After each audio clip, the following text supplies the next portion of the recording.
Hello everyone, good morning. Please take a seat. We're going to start in 30 seconds. Actually, we're starting now.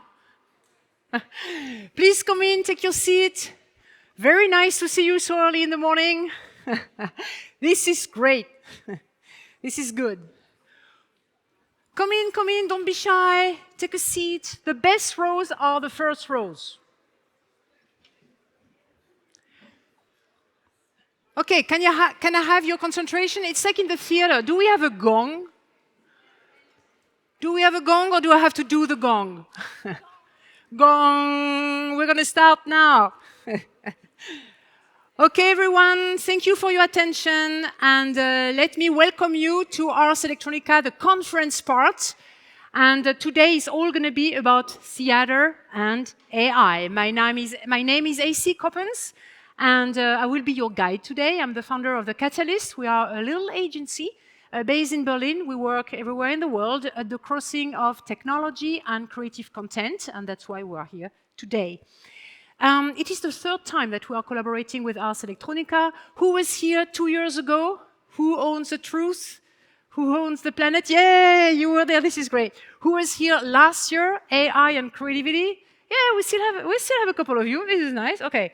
Well, this year, we decided to name this conference part that Anna here from my team and Isabel here from the Ars Electronica team, we were co-curating this conference together. So we called it Staged Realities. I love the title myself. I think that tech has always been in a part of the live performance, stagecraft, imagination for playwrights also.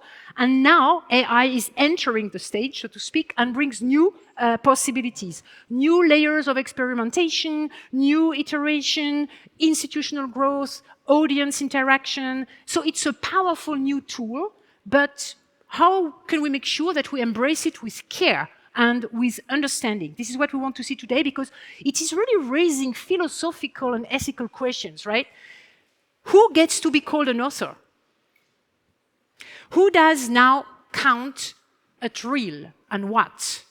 I mean, theater has always been like the illusion place and everything, but it is a new way to approach reality. What happens to stage presence when the actor or the set is not really there? So we need to see if the future is more and more mediated by technology. Where does live presence becomes a luxury, maybe? Is it so? Or how do we respond and rethink and reshape the role of performance? This is what we want to explore today with leading practitioners, technologists, researchers in AI, academic people. We have them all. We have already a fantastic lineup. Let us have a look at the program. We decided to build it like a play, you know, so we have a prologue, we have a 1, 2, 3 acts, and we have an epilogue. So imagine it like that. We start we map what's happening, what's the scene, we set the scene, right? Act 1, expanding realities. We explore what is the new possibilities with AI. Act 2, the tools. We look into the machine and we see how is the tech doing? How does it work? Which questions does it raise? Act 3, wow, what does it do with us and with society possibly? And with the institutions. And then we will have the epilogue, where does it lead to? So I hope you will enjoy the live performance. I'm not performing today, I'm really your host. And I just want maybe to give you one for you to organize your day. I hope to see you along the day, obviously.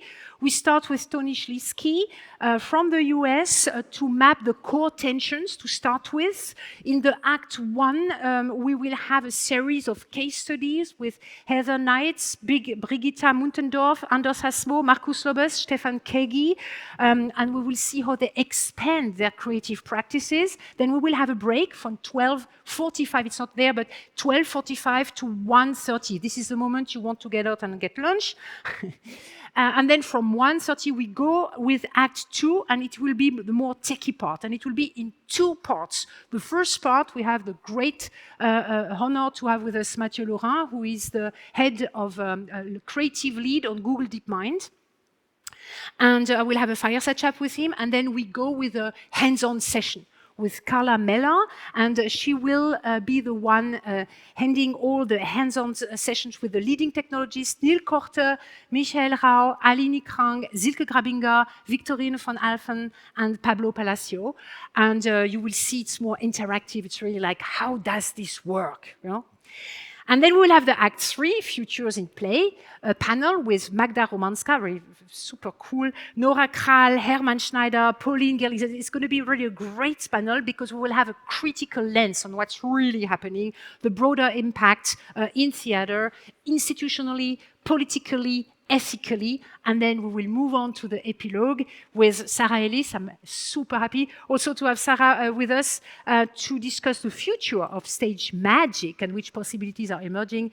Sarah Ellis from the Royal Shakespeare Company. So this is going to be super innovative. It's going to be a great day. So are you ready to start this conference? Yes? You want this? Okay, I count with you because... Yes, let's start to map what's happening, and I said the core tension. And I will be joined now by a research scientist, an immersive storyteller working at the crossing of emerging tech, speculative future, narrative performance. That is really where digital meets embodied experience. This is where it converges. She's not a theater practitioner per se in the traditional sense, but she has had a role at Intel's Experience Group, and her actual work places really her at the forefront of innovation for world building, and we know it always starts with building the world of the play, right, of the story. This is where the story is starting. Audience interaction, narrative-driven immersion. I'm very happy to welcome on stage Tawny Schlieski. Please, Tawny, here you are. Come with me here. Wonderful. Let's make it cozy, right? Let's take the sofa. This is, great. Too bad we don't have coffee, right? I know, exactly. Yeah, caffeine would help. Yes. Okay, well, that's great. So I said already we want to map the core tensions that AI is bringing to the performative art. We will have 3 parts in this little conversation. The tension between human and machine authorship. Then we will go on with presence and simulation. And then we will have a 3rd part with control and unpredictability, right? So let us start. Well, like, who is telling the story? I mean, like, we do a lot. I mean, I've been doing quite a few conferences about AI and creativity in the last years. So is AI actually creating something or just remixing something? I think that the challenge in that question is that I think I'm not sure people create things. We all ingest the things we see, the things we experience, the things we hear about, and we repurpose them in our brains and we put them back out there.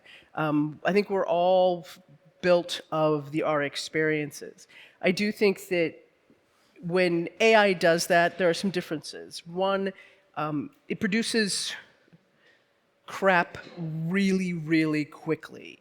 So, where you and I could sketch out a really poor short story and it might take a couple of days, it could generate tens of thousands. And it tends to flood the zone. But it doesn't, whether it's good or bad. Mm-hmm. I think that the core difference, I think because we move more slowly and we make different connections, we see different ways rather than just purely algorithmically.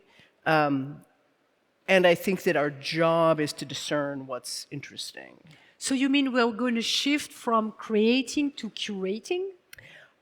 I think in the world of AI, yes, because you can sit and you can generate, you can, even as an artist, you can generate an infinity of variations of things, and you're going to have to choose. Mm-hmm. There is often, the making cycle is quite different. You have to learn and train your tools, and you have to sort of figure out how to use the tools, but then you can move very, very rapidly. Mm-hmm. The question is, are you evaluating what you've done? Is it actually interesting, or is it just weird? Exactly. I'm really thinking, like, theater is really the place where, the audience is there, you see the actors, you are in this present singing, and etc. So can a machine create stuff for human of flesh and blood if itself it doesn't feel the physics? I think it becomes part of our input. I think we are inspired by all the things we see. And so when we see the things machines create, that I don't know that we have a very different reaction than when we see something that a human has created. I think we take that information in, and if it inspires us or freaks us out or, makes us laugh. I do think when you were talking, though, about live theater, one of the differences that humans do when they're performing live is they practice for a really long time. You rehearse, and you rehearse the same thing. And there are reflections of that in the way that AI will regenerate the same content over and over again with slight differences. I think that when we do that as humans, the hope is we're honing it towards, we're using, again, we're really curating that rehearsal towards what works, what timing works, what blocking works. We're taking that and moving it forward. The mechanics are very much the same. I think the soul is the thing we have to figure out. How do we position ourselves so that we're deciding that? So. Tawny, it's interesting because I met Tawny in 2018 as similar topic conference in Marseille called the 50. I don't know if somebody knows that. It doesn't exist anymore. We met there, and it was already heavily done with technology. We were really showing volumetric stuff, and VR was a very important thing. AR, XR was already entering the set. It was super interesting. And we can say that when technology enters the arts, it's not only changing what's happening on stage or the art per se, it is also changing society probably, right? That you were telling me this in the call we had as we were preparing this conversation. Do you think we are at this kind of turn again already with theater? It is so much changing what we are seeing for entertainment, culture, education, that it is going to have such an impact on us? I think one of the things that changes, that's critical, is who gets to create. If we think back to the more mechanical, the more hands-on pieces of theater, sort of any kid can pick up some socks and make a puppet. We can invent stories, we act out stories. You borrow your parents' clothes and make props, and you can do that. The technology, when you're creating with technology, there are a lot of barriers, and I think that if you sort of live in a middle-class world, they don't seem like that much of a barrier. But if you don't have computational power, if you can't pay subscription fees and processing fees, I think that in the US at least, the subscriptions for generating content, you can generate an image for a few cents and about 10 seconds of video for a few dollars. But if you can't generate one image and be done with your art, you have to generate hundreds to figure out what makes sense. And the same with video. If your experimentation is so constrained financially, it changes who gets to play, which changes what voices we're hearing then on the stage. Very nice. And I'm also thinking I'm just envisioning when the humans are on stage. You don't even need a prop, basically. You could have a totally empty stage. Right. And I'm a performer myself, and I have a set also. There is a stage, empty, nothing. That's it. And then you can pretend there is a wall, there is a thing, there is something, there is a barrier. It doesn't really matter. And I'm really wondering, so you can do already a lot with no money at all, with nothing at all, right? So the question I have here is more is the next generation, will they get so used to these mediated pieces so much that they're going to lose this very simple relationship to illusion and performance? I think that humans, we'll speak sort of the now, our experience. We create patterns, we create narrative, we create connection. Working in the technology space, there's a lot of stories. Some of the early video games, there was a game called Asteroids, which was just a little triangle spaceship moving through space. And people developed stories about it. They developed attachment to this little white triangle trying to not get destroyed by asteroids. Yeah. And so we're very, very good about placing ourselves emotionally and sort of narratively in places. I do worry, panic maybe. We have it, but this year we don't have the bingo with, Yeah, with the words. exactly. Last year we had the bingo with words. But I think that if you expect content to be generated around you, and I think when so much of the simplest content looks so shiny, when when everything that you're seeing, that's whether I mean, I think personally you're seeing posted on social media, beautiful pictures of beautiful people, or whether you're seeing kids in grade school with sort of artificially created paintings that are lovely and beautiful. And so what does that mean about your sort of watercolor that might be a horse or might be a dragon? It's hard to tell what it was when you even thought about it. And so how do you create that process of personal creation, the messiness of making terrible things? Because I think if you can't make terrible things, you can't make good things. yeah, of course, we see this already. Yeah. But I mean, I'm thinking like to move to our second part, like with the presence and engagement. I mean, people do not care where the magic do come from, right? If it's a machine or as long as they can feel something, right? So let's pretend now that they feel something, and maybe it is supported by technology. Right. Can the AI tools per se really enhance the audience experience, you think? I think that the on-stage technology can produce spectacle, and it can help sort of break your ideas of what you're thinking about. It can help sort of like break you out of your normal things, and we see that. And theaters use spectacle for generations, to create that buzz, if you will. I think that a thing AI can do is it can help, a lot of technologies can help seem like people are speaking to you. If we think there was the little video trailer that had Disney did now 20 years ago, an animated piece in which there was an animated character from Finding Nemo, and it would swim around on a screen. It would talk to kids. It would like make eye contact. And it would be like, "Hey, you in the blue shirt, what do you think about this?" And then it would have a dialogue with it. And kids were enthralled by that because you had this magical character, and it felt very personal. And the tech was really pretty simple. It was game controller and a live voice actor behind the stage who was seeing the audience. But it created a feeling of specialness and a feeling of being seen. And so, and I think it expanded, in that case, it expanded beyond the individual kids asking the questions, and that all the kids, it made them feel like that character was there. That's definitely magic, especially for the kids. Like, whoa, are you talking to me? Yeah, exactly. And I think that the way that I think AI has that capacity to expand it, to expand the number of people who feel personally touched by something, who feel personally connected.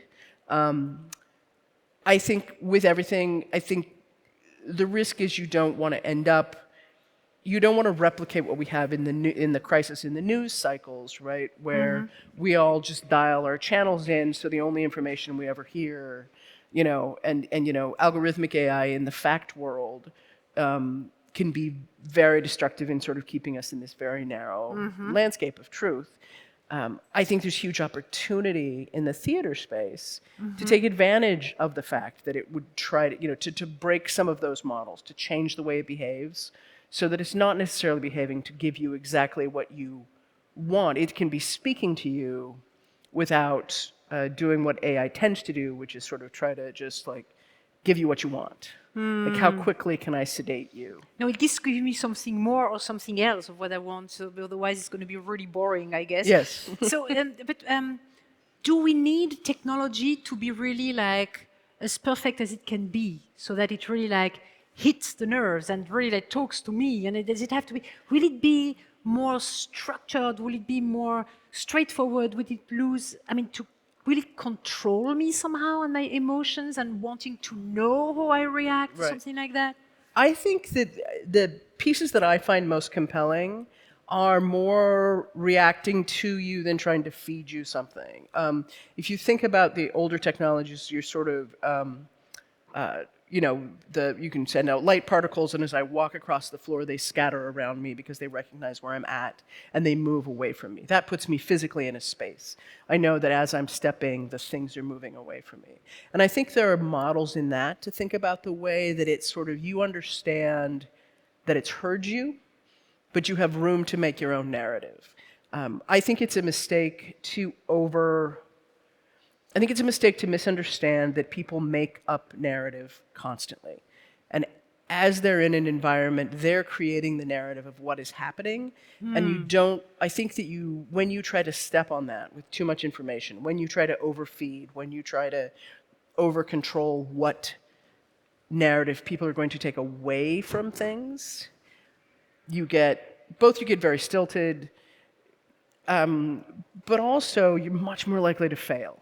So it means, I mean, I'm sorry to interrupt you, but it means like maybe the machine drives the spectacle, but the machine doesn't drive the narrative. Does it make sense? I think this makes sense. I think that AI's capacity to produce spectacle, to customize spectacle to environments, to be able to create, if you think about the old black box in the theater, right? The reason for the black box was that the space was something that your mechanical theater knew how to manipulate really well. It was easy, you knew where the exits and entrances were. Technology can make sort of anything a black box. It can read the room, it can create the light spaces and the dark spaces without this sort of without the difficulty that a crew might have, adapting to this space. What are we going to do with this space? The environmental components of it, I think, can be done very interestingly, and can be dynamic, and can be reactive, and can create those. Well, we're going to talk about this later with the tools, like how we're going to talk about also liquid content, liquid media, liquid theater. It's going to be really interesting. I like this idea of the dynamic, and it's a good announcement. Right. And it also allows for space because technology fails constantly. And so when you have a space that's a little softer on the edges, that leaves more room for the audience, you have more space in which that failure is actually part of the magic. It's like if you don't want a blue screen of death, right? You don't want to be wandering along and suddenly it's like the technology has stopped. That's not a compelling experience. But if it suddenly goes dark and you don't know why it's dark, and then a little bit of light starts up, and then a little more light starts up, maybe that's what you will make a story that says that's what it was supposed to happen. It's interesting that you are talking about the failure with the technology, because I have this utopian idea, because we do so much with the research on the future, and everything you read can be very presented in a way that you think like tech is going to make it. Human is a failure because we are unpredictable, because we are uncontrollable, because we are humans. And the machine is going to, and then it is really interesting that you place the technology, and of course, how many tech failure can we have? We know that. So I want to go back to a point you evoked at the beginning about the accessibility. I think it's a very interesting point. Do you think that digital creation is more expensive now, so to speak, or differently expensive? You were talking about the entry costs to have the abos, to have all the thing and etc. Do you think it is really something which is going to exclude more, or it will go so cheap that everybody will be able to use whatever soon? From what I've seen, I think that the fantasy of everything becoming cheap for everybody is very inconsistent with the world we live in. I do a lot of work now with educational programming, and we have 800 students in a classroom, first ever to college, who only have a smartphone. There is no computer at home. There's no computer. They don't have a keyboard. So I don't think that the democratization of full technology, especially advanced technology, is hyper-realistic. I think it is differently, but that's not to say that building a set, creating, that's also a very expensive endeavor, right? Unless you're doing a black box with one spotlight, it gets very expensive very rapidly. So I think it is differently expensive. And I think it prioritizes different voices. I think that, to me, is the biggest thing, is that who is trained, the kids who are trained to play with technology, to play with those tools, will naturally become the creators, the next generation of creators. Kids who are playing more mechanically, who are building with their hands, who are doing things more with their imagination. I think our question is, like, what will be the role? What role will they have? Like more curators or more creators? Right. And if having when we did work when I was back at Intel, and we did work with big technology, taking it to creators. Creators needed, in order to be able to work with it, they had to learn a fair amount about it. That didn't have to mean you have to master it. You can have intermediaries who can do other things, but it is an infectious technology. It's infectious when you put it in an environment. It sort of demands attention from all of the different creative levels, because it has a different set of limitations than what they started with. It has a different set of options. Sort of like it can go. I'm not convinced it can go more places, but it can definitely go different places. And if you don't know the tool, you don't know where you can take it, and where it's going to constrain you, where things you used to do won't work. We had Sarah Ellis had an actor on stage in motion capture, and if your sensors get knocked off, if your batteries run out, suddenly that's a different set of questions than you would normally have. Like, what is your costume? If your costume is powered, then your demands around costuming are just different. Again, it's not necessarily harder than other things. It's just different, and everybody has to sort of mind shift to work in that space. Which, like I said, I think it suppresses some voices. It's interesting, and that's why I wanted to have this start with you, because it also maps what we're going to discuss a little bit later the day, when we'll talk about the impact on which skills do we need, how will it change labor, the work, Right. per se. So change the mindset. It's interesting. I don't want to go too far into the future, but I want to still warn. I read recently in a research by I need to find the name again of the French researcher. Like, in 30 years, we won't need all of this anymore, because we won't have the resources anymore to be able to go further with more data set, more data stored, more algorithm, more work on it. So we probably might have to get back to nothing on stage and then Right. pretend. But we will see that, and we will explore a lot of these different aspects that you have been evoking now during the day. So thank you very much for this talk. It's been delightful. It has Hopefully been useful. really so fast. I can't believe. I mean, does anyone have a question? An urgent question? It's the morning, right? You want to get your coffee. You have a question. This is wonderful. We have a question. Just one question here in the second row. Please wait for the microphone. Somebody is going to come and bring you the microphone. Otherwise, I'm going to give you a microphone. Sorry, it's a very impromptu question. I wanted to make it live, Okay, very short question, please. Straight to the point. Yeah, simple question. Is AI capable of inventing great new jokes? Jokes. Jokes, yeah, really good jokes. New jokes. Well, it's often ridiculous, so that has to be helpful. Okay, I would say it cannot hurt to get some back and forth with that. But that's a good way to start the day with the first question about jokes. Thank you so much, Tony, for this. Thank you, AC. It was way too short, right? We're going to be going on. Yes. Probably all day long. All day long. Thank you, Tony.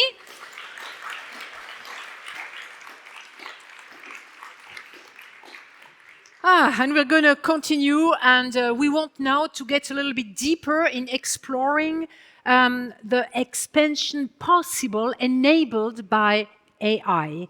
And we will have a series of case studies, let's call it case studies, or how do you say, like testimonials of theater practitioners, to map a little bit what is possible. And as I was announcing in my first presentation, it will be very diverse people coming now on stage, sharing their creative practices from theater and beyond. We will start I thought it's a good idea to start with a broader view, right? We will have Markus Lobes to explore how technology and AI impact theater, to weight both benefits and concern. And let me introduce you to Markus, who is getting ready to go on stage. Yes, absolutely. He's the director of the Academy for Theater and Digitality in Dortmund. He's particularly interested in developing networks for the performing arts and promoting artistic practices and research in connection with the latest technology to theater, but also to educational institutions, politicians, and the general public. So I thought it's a great start for our series, right? And where do you want to sit? Here? Okay, I'm going to take my water away, and then I'll leave you. We'll do a little ballet, right? It's a performative. I'm going to stay here. Oh my God. All good? Too many things to handle. Too many things to handle. Yeah, well, that's a tech.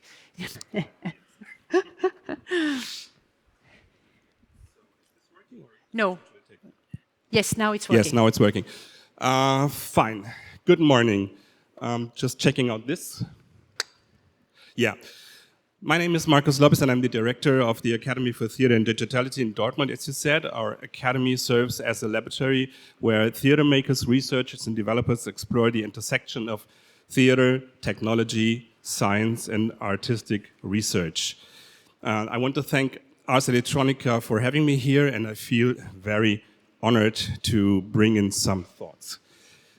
Because of the field of AI is already so enormous, and because I was asked to tease as many topics as possible, I am focusing basically on the work of the Academy and its now enormous network, but we do not claim to be exhaustive or even to have sole authority of interpretation. So, where are I? From the very beginning, AI projects have been part of our work in Dortmund. The very first one by Samuel Chan and Angela Tilly uses around 40,000 image files from the archives of Dortmund theater productions.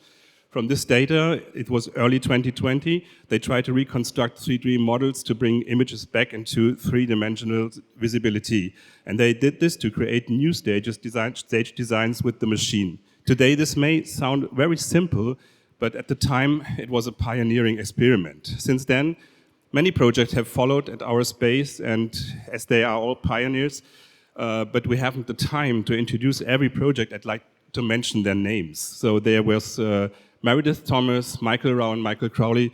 Michael Rau is here, Andrea Famigliari and Marco Donnarumma, Birk Schmidhusen, who is here, Nina Maria Steenberger, who is here, Björn Lengers, Georgiou Swang and Edwin van Steenbergen, Martin Hennecke, Hanna Rode, Lukas Rehm. Please keep them in mind, brilliant people to work with. Today, many people speak of a paradigm shift as if AI fundamentally changes artistic work, since the machine seems to take over parts of the creative process. But if we look at history, this is not entirely new. Theater has always relied on technologies. We learned to master the fire, to tell stories at night. We built stone theaters for infrastructure, our art, adapted sailing technologies on stage for stage mechanics, developed the machine theater in the Industrial Revolution area, and introduced electricity in theaters, often even before it lit the streets.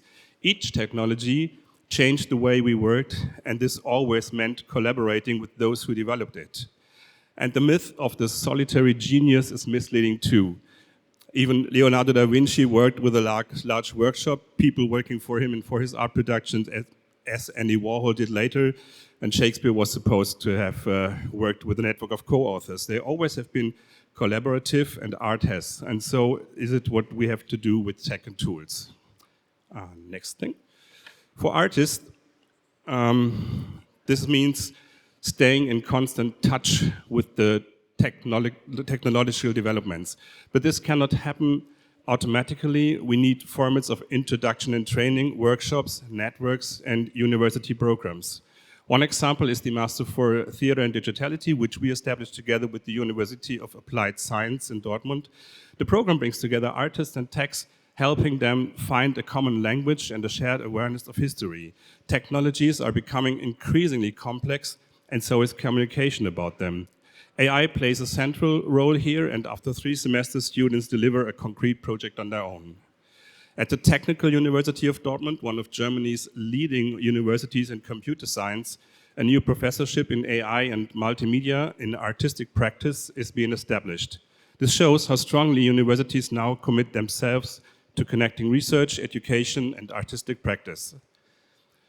And a very new and practical example comes from Graz, where a collaboration between the University of Music and Performing Arts, the theater, playwright and dramaturg Christina Malisever, and the coder Benedikt Bildenberger, realized the project Maschinengespräche. Here we created digital twins for all actors that generated new text and stage direction live during each performance and exclusively for each actor. In other words, we handed over parts of the authority of the evening to the AI. This was a radical thought experiment. The human body and voice became instruments of technology. This shift was only possible through collaboration across many departments and expertises, which is precisely what theater has always been about. Of course, artists need resources. At the Academy, our Excellence Initiative focused on 3 decisive parameters: time, space, and money, in exactly this order of importance. The state of North Rhine-Westphalia is now developing a competence network for AI in the arts, designed to support artists at every level, from beginners up to 15,000 artists in the first years, to those in development, up to excellence projects. The program, based on broad consultation and evaluation, will start in early 2026. At the federal level, Germany has recently launched its first funding program specifically for AI in art and culture. 11 fantastic projects are being supported, among them one by Silke Grabinger, who is here today, in collaboration with our institution, exploring intuitive AI and robotics with the question, how do we want to allow autonomously operating humanoid robots to participate in social life and in work environments? I think this shows how reflection on our relationship with AI is becoming increasingly visible as a structural issue. The field of the current projects is vast. Let me highlight just some of them from our network. Michael Rao, who is here with Michael Crowley. They are developing deepfake video and audio technologies close to real-time image generation based on video inputs and tools that generates a script and delivers it via headsets to actors on stage. Additionally, and this is important, they consider the questions and concerns that technology raises for us aesthetically, ethically, and philosophically. Do we even want to use these technologies? And will it shift our idea of what it means to be human? I will come to this again later. Martin Hennecke works at the intersection of algorithms and classical orchestra performance. His multi-award-winning project, The Unanswered Question, collects and clusters biodata of an audience and performers by intelligent algorithm, which does a live orchestral remix on the original composition that features a new score and the live audio processing. And perhaps the most striking sign of how far we have come, and here in this audience they are sitting Niels Korte and Roman Senkel. I don't know if Phil Jungschläger is here. The Bayreuth Festival, which in 2026 will celebrate its 150th anniversary, will include AI-generated content in the new production of Wagner's Der Ring des Nibelungen. If even one of the world's most traditional bounded institutions engage with AI in such a monumental work, it shows how deeply this discourse is now permeates performing arts. Click. So, where does this all lead? AI opens enormous possibilities, new narratives, new aesthetics, new forms of presence. It brings together art, science, and technology in ways we have never seen before, but it also brings risk. The danger of instrumentalization or of dependence of opaque black boxes, of losing critical and aesthetic responsibility. This is why we must approach AI responsibly. We need cooperation and transparency, partners in institutions, universities, and development. We need funding that provides freedom of research and practice. And we need education that empowers the next generation to engage critically and productively. And perhaps to conclude it is worth remembering something we see in every new technological iteration. Very quickly, the real question is no longer whether we use it, but how we use it. We entrust technology with many areas of our lives, already in traffic systems like aviation or in medical technology. In fields where human capacities reach their limits, we rely on what we have created and we trust in it because it is our own invention. But the crucial question is not how to define the technology itself. The real question is how we define ourselves in relation to what we create. That means, what abstract yet tangible values do we bring into this relationship? Values like morality, ethics, humanity, and empathy. These are the measures by which our use of AI in the performing arts and in our society at large will ultimately be judged. AI in the performing arts is no longer a vision of the future, it is the present. The question is whether we embrace it as a tool of creativity or experience it as a threat. The responsibility is ours, not to leave AI to the engineers alone, but to integrate it into our artistic discourses, because art is a lived practice, and this practice must remain bold, critical, and open. Panic? No. Excellent. Thank you so much. This is great. This is great. I would like to know. Thank you so much, Marcos. No, you can stay here. You can stay here. I want to have the panel, and for you, those of you who want to ask about jokes, wait in two things. We have also an entertainer on stage, and we can ask more questions about that. For now, I don't take any questions. I will take them at the end of this little series. But actually, before we go on, I want to know who is a theater practitioner in this room. Raise your hand. Okay, good. Okay, good. Who is more thinking about theater, teaching, skills, philosophical aspects, etc., around theater? Okay, good. Who is beyond theater, more like music composition, dance? I mean, like we took theater and live performance. Yes, dance. Okay, very good. Okay, what else? Help me. Funding. Yeah, where is the cash? Raise your hand. Okay, so it's her. Yeah, we have. Excellent. Okay, good. Okay, so I have a feeling like what's happening. Okay, good. Now, we are going to have a dramaturge on stage to reimagine performance as a space where technology becomes an artistic co-author. Question mark. I'm going to have that. And I'm going to call on stage Anders Hasmo.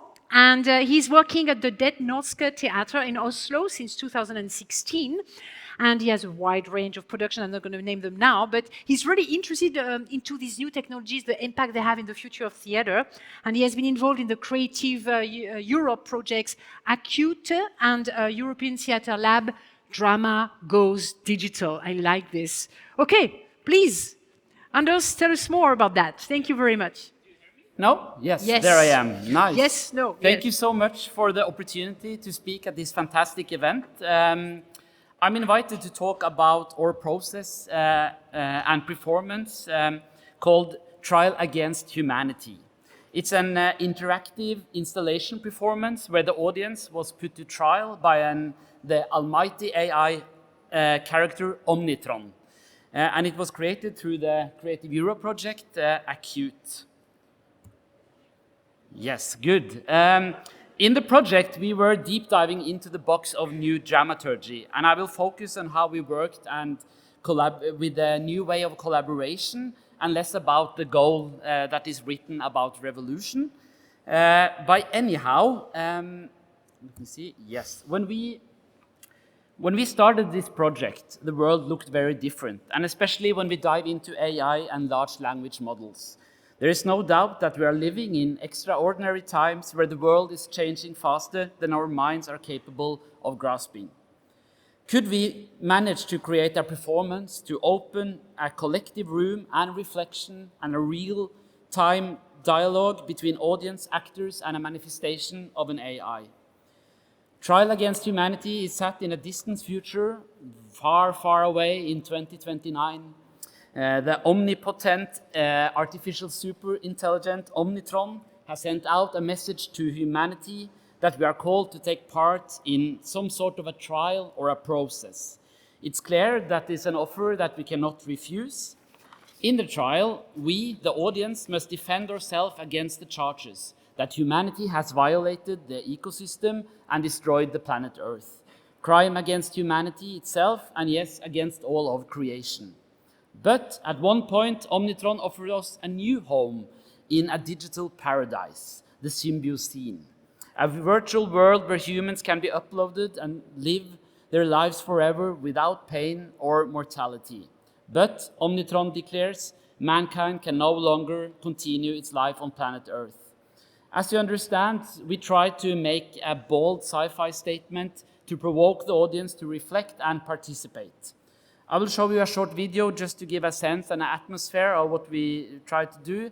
And you also meet Paul Mørk Hansen in the video from Net Nordic, a private IT firm that we ended up co-producing our performance with. I was created. I was built. I was programmed. I was given instructions. I was turned on. You gave me rules. I was given processes. I was given memory. I was given more memory. I solved problems. I was given a task.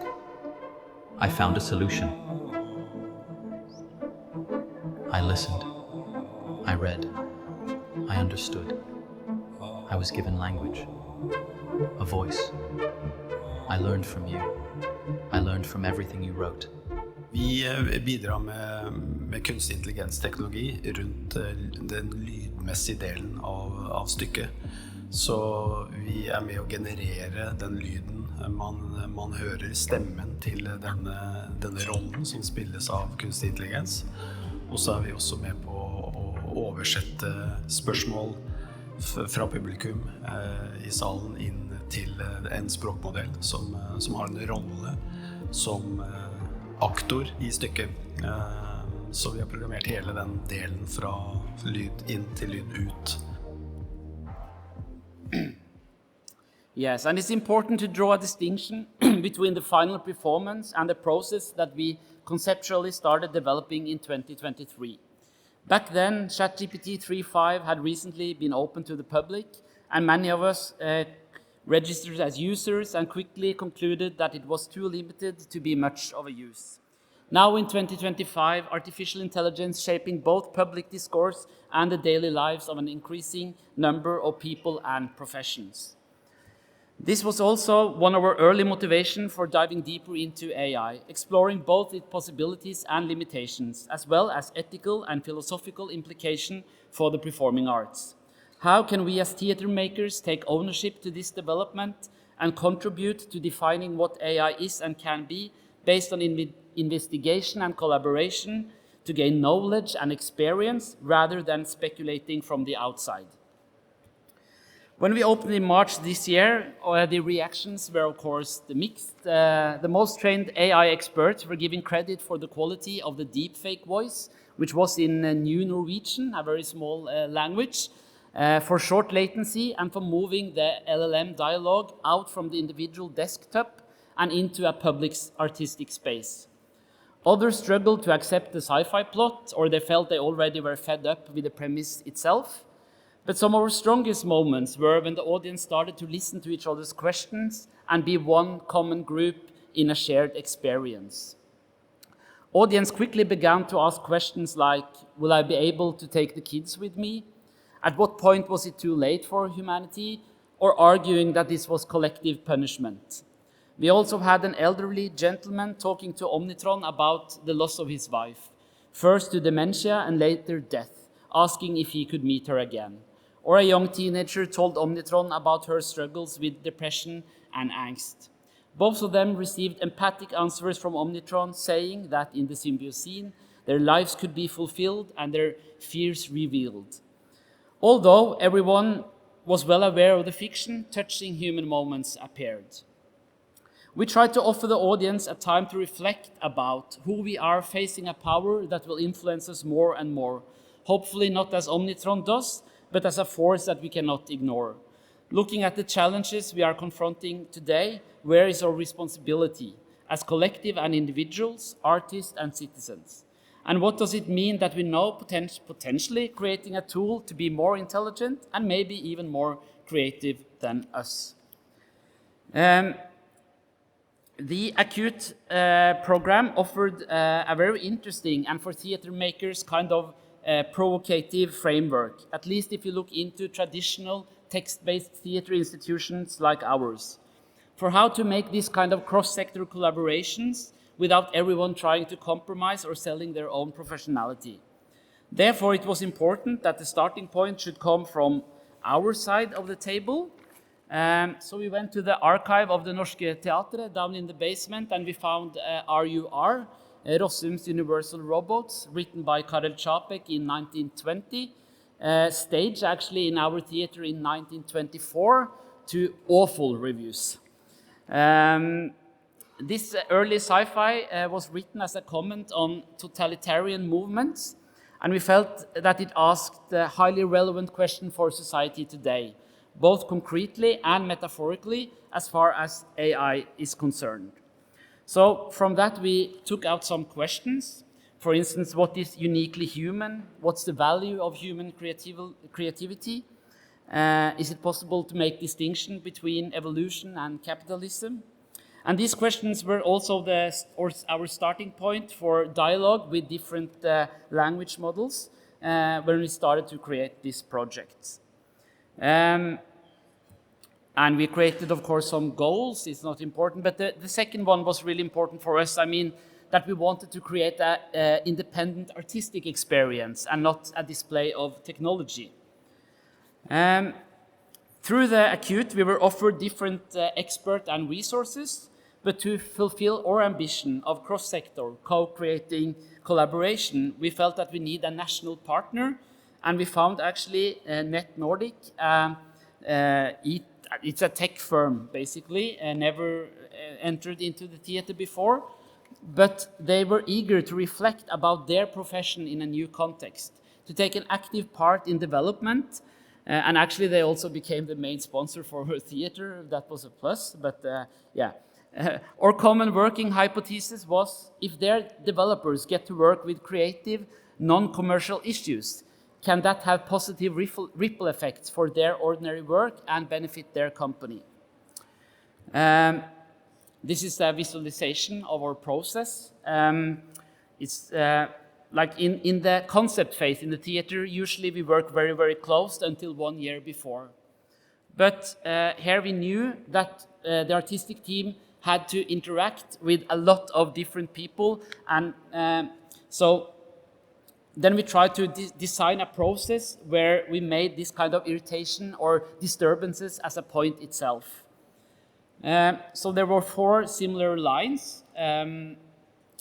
It was, we were director and dramaturg, me working in the co-authorship with different language models.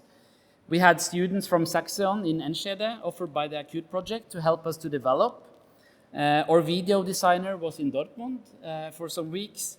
And in addition to the co-development with Net Nordic, we felt a need to connect with experts in different relevant fields.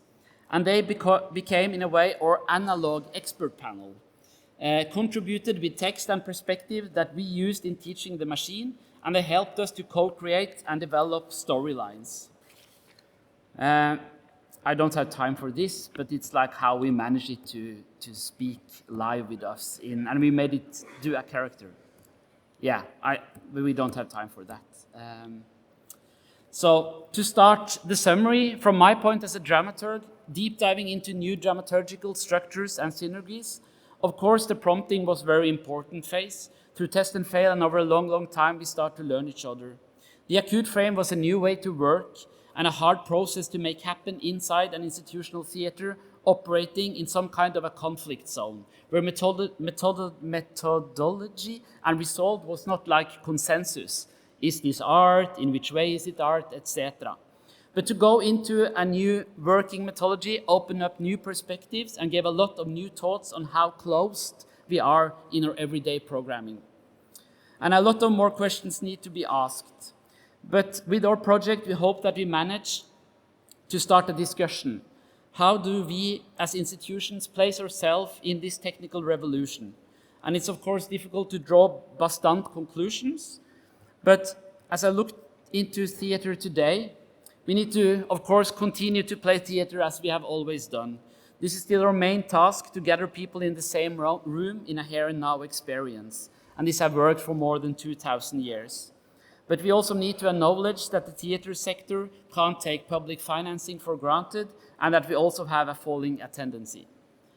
We need to adapt and to appropriate new platforms and new topics, have a proactive strategy based on how change patterns of consumption affect the audience relation to theater as an art form. And how proactive are we in building out our expertise in theater making and to integrate the new dramaturgy of minds.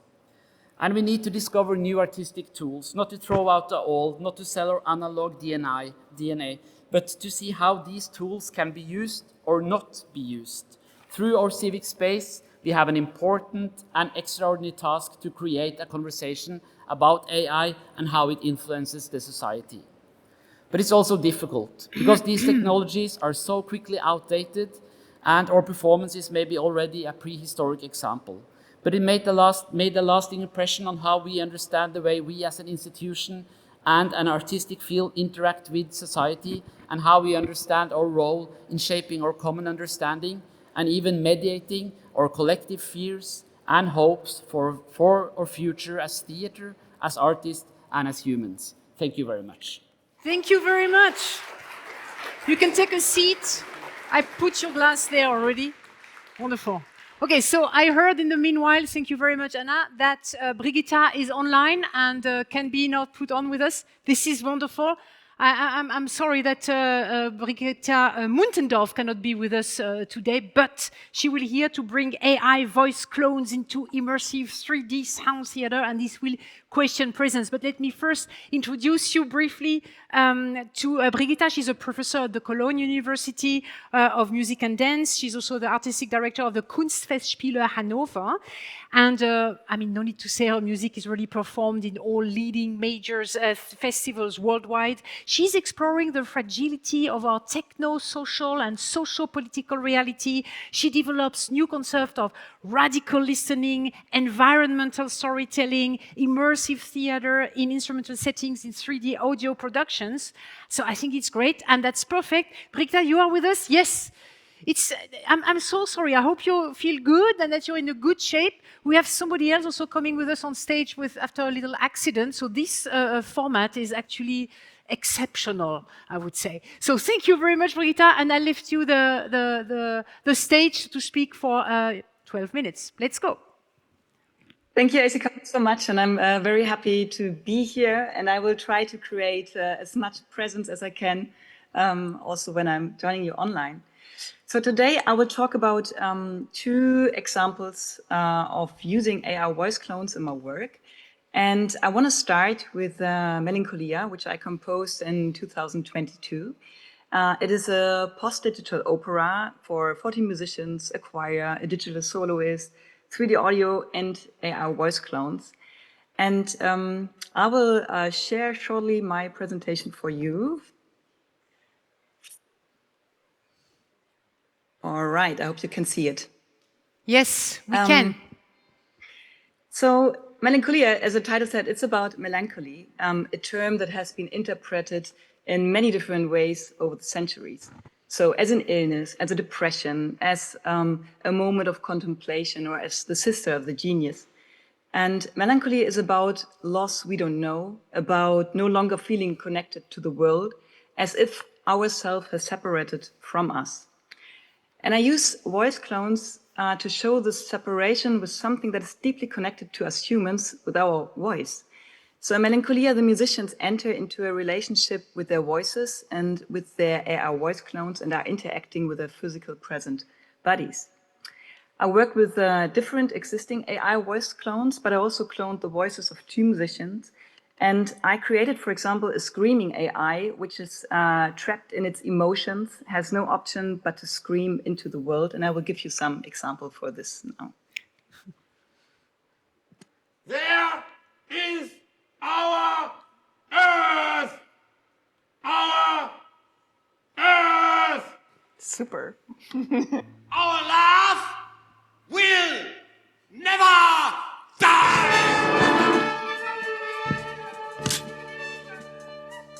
Und unsere Liebe wird into your eyes. I see the sky.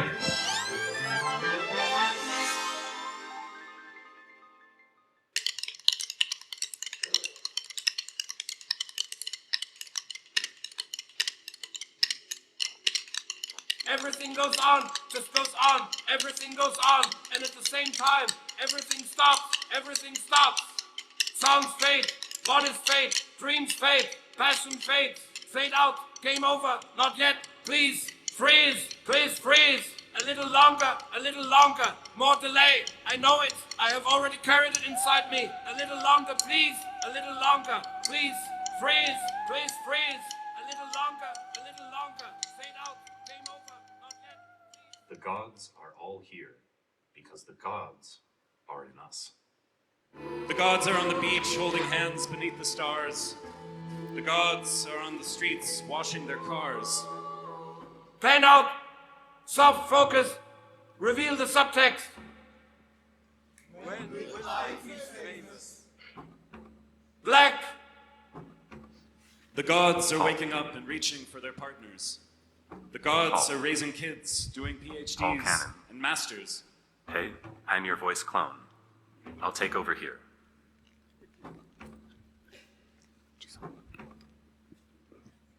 Here on planet Melancholia, it's not about replacing. It's about constellation. I know it's difficult. I know it can be dangerous. I know it scares you. But we wanted to be here and now we have to go through it. Don't be afraid. Black. Next constellation. And go. The gods are throwing dirt on the coffin of a loved one, blaming themselves, wondering what they've done wrong. So I would like to dive with you into a little scene which we just watched about physical and digital absence and presence of body. For example, an interaction that unfolds in a scene between the two percussionists and who are highly concentrated performing a kind of a stick choreography. And behind them on the screen, we see and hear an AI voice clone or an object screaming the inner fears of the musicians like an inner voice. So one is physical present, one is physical absent. But at the same time, the group that is physical present, the percussionists, they feel emotionally absent because they are so focused on their work, on their very complicated choreography. And this AI voice clone, it seems to be emotionally present because it's screaming all the fears and this anger in our direction. And then what is happening is that this AI voice clone, it's turning into a physical absence because it's dying, it's fading out. Musical-wise, it's very easy to let an AI voice die. And at the same time, because these two percussionists, they are left on stage, they are left alone. So they develop a kind of an emotional presence because we as an audience start to feel empathy with them. Let's say making AI as well as the post-digital culture, physical and tangible, become interesting for me when discrepancies and contradictions in connotations and sensations combine to form a kind of a dance. For me, it's like a dance of references. Another example I like to give is a piece that's called Orbit, a war series. Because after Melancholia, I felt the great need to empty the space, to move into a kind of an inner theater. And I wanted to explore the artistic potential of AI voice clones and 3D audio. So Orbit is a kind of an audio shelter that allows us to engage with topics we banish from our everyday life. It addresses systemic violence against women in 7 chapters, and their voices have left their wounded bodies behind, encircling the audience as immortal voice clones. And at the same time, these voice clones represent the monstrous, the non-human, the inhuman, maybe.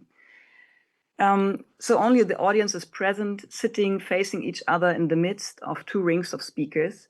And when the physical body is absent, sound and space merge into an interaction, and it's automatically the audience that develops a kind of a performative quality. I would like to show a little bit how this is working with the AI voice clone. So I cloned the voices of 3 singers. It's a pop soul voice, an opera voice, a throat voice. And then it was me at home doing the whole piece, even though I'm not a singer. what is interesting, I cloned also the voices of protagonists which are part of the piece, like Denis Mukwege. He is a Nobel laureate. He is a founder and chief surgeon of the Panzi Hospital at the Democratic Republic Congo. And we will listen shortly to his voice. It's time for men to engage. It's not a women question. It's a human question. When we can shift the shame from victim to perpetrators, there I think that the change will start. It's time. So what is interesting now that, for example, I didn't use only voice clones I did by myself or that are existing, that I did together with the Ukraine company Respeecher, but I used voices like from Denis Mukwege. I asked him, of course, to calibrate other voices. So calibrate voices of women with different cultural backgrounds, survivors of violence, activists, and so on. And to create a kind of a choir of these voices, which have qualities of the original voice. And we can listen to this as well. It's time for men to engage. It's not a women question. It's a human question. This means that a single voice can become a medium for an infinite number of voices. This development has brought me about a striking change to the function of the voice. As a medium, it can be both. It can be host and it can be user. So to put it bluntly, it's no longer the body that represents a voice. It's the voice itself detached from the body that has the autonomy to transform. AI voice clones can constantly shift between genders rather than manifesting one, can morph into one and another. They can adopt or override characteristics such as timbre, accent, pronunciation, the intonation from one or each other. So it means it's actually using with AI voice clones, it's about the coexistence of the present and the absent, the original, the synthetic, of body, flesh, machine. Thinking about AI voice clone in this way, you can work with the immanent will to transform. And I will give you a little glimpse of Orbit that you can have a better impression.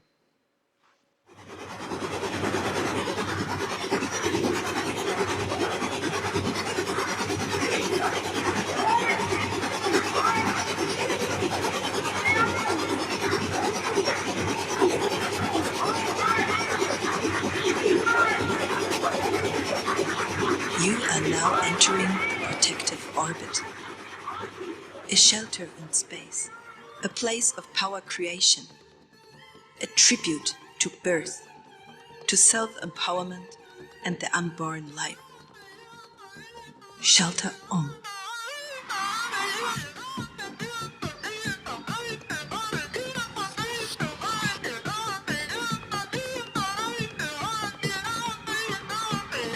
My body, my fucking time! There is so much evil that sometimes I felt that I had to stop, take a breath, look at a tree, and remember that there is calm and beauty in this world. Shelter off.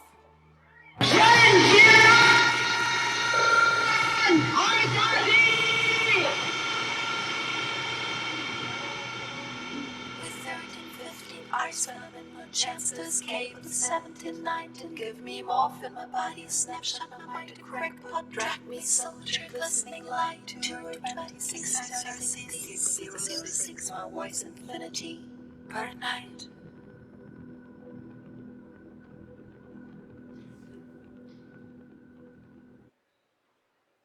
I would like to close after these two examples with which I like to give you a deeper look into my very concrete work, also with the piece that we are doing next year. And because now I'm really doing a lot of research with live voice cloning, and live voice cloning of an opera voice 2 years ago was not really possible. I was not satisfied with the result.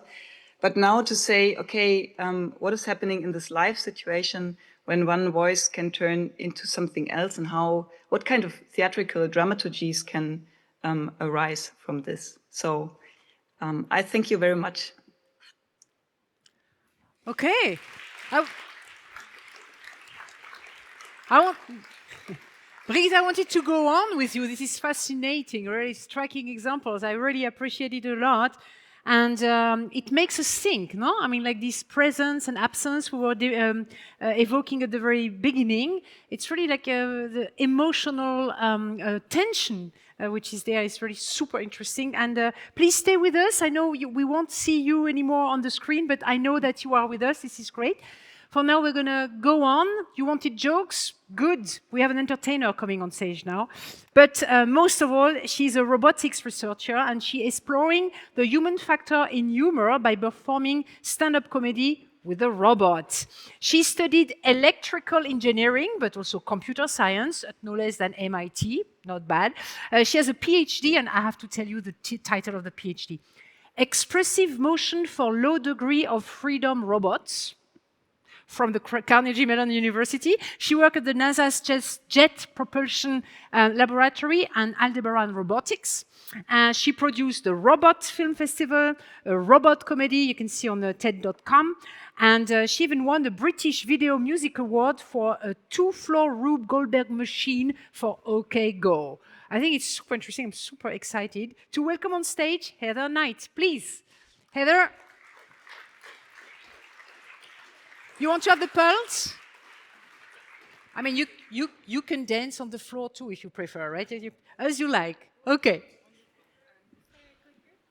Oh, yes, the clicker must be staying there. Yes, sorry for that. That's a little robot, right? Yeah. Communication device. Hello. Pleasure to be here. Thank you, AAC. My name is Heather Knight. I'm currently at Oregon State University as a robotics professor, and I run the Charisma Lab. Collaborative humans and robots, interaction, sociability, machine learning, and art. So one of my specialties is robot nonverbal communication. And an idea I'd like to pitch you on today is this idea that a robot itself can be a traveling theater. So one of the special things that I experience when I go to a theater is that you have control of the light, you have control of the sound, and to a lesser degree, we have kind of human-in-the-loop sensing of what's live going on. So I'm going to show a series of videos. I used to run a robot film festival, so I love that medium for communication. And I started out sort of in interactive art on the side of being a more traditional engineer. And then during my PhD, I decided to explicitly focus on what the performing arts have to add to our community and practices in social robotics in particular, which is kind of cognitive architectures inspired by animal and human behavior. So I'll start with an acting lesson from a robot. This is a dramatization. I was the first non-French hire at Aldebaran Robotics, which made the Now, which you see here, and the Pepper platforms. I had studied electrical engineering, so I had helped make some of the sensors on the head. But ironically, when they were introducing me to the robot, the first thing that Aldebaran had me do was make it do a haka dance, which is kind of in New Zealand before the games. Sometimes the teams try to intimidate each other. But yeah, so here we see the Now taking its first acting lesson.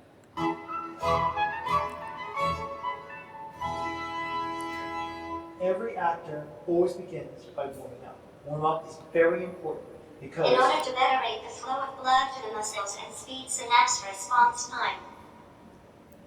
Good point.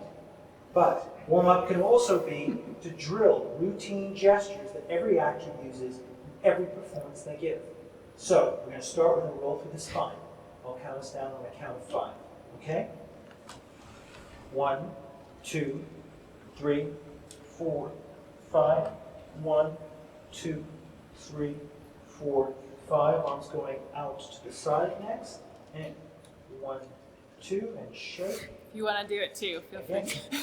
Yes, I think it's a good idea. Let's be interactive. And back to Your theater practitioner, come on. So, the next exercise is from the 20th century acting master, Michael Chekhov.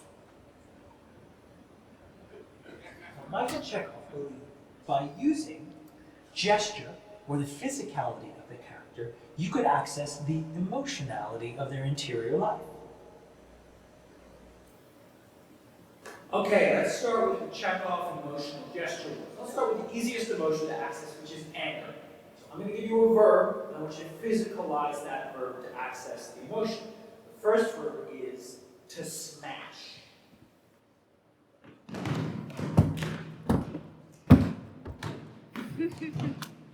Good. Yes. Something a little harder, just an outpouring of emotion. The verb for that is to push.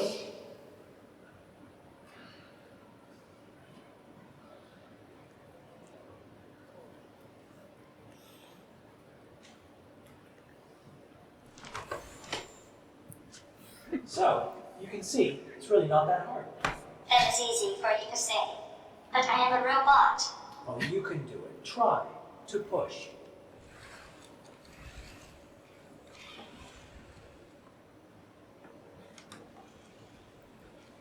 Was that okay? That was great. Try it again. This time with some text. Whoa, whoa. Woe is me! Exclamation mark. Okay, but this time without the exclamation mark. Okay. Whoa, whoa. Woe is me! Great! Hey guys, how's it going? Hi. It is the Eastern Heather is my son. Silly robot. What have you done to him? Well, Matt, I will see you next time. Okay, it was a lot of fun. Take care. See you next time.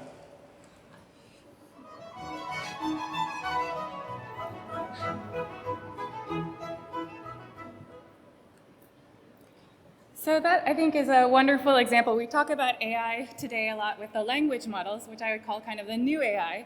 But one of the things that robots offer is embodiment, right? And so one of the lessons I learned from Matthew Gray, this acting professor, he was formerly at Carnegie Mellon University, where I did my PhD, was this idea that even if you act the scene first with your body, later your gesture might be smaller, but you have this physical memory of what that emotion was. And so perhaps your lines can continue to carry that.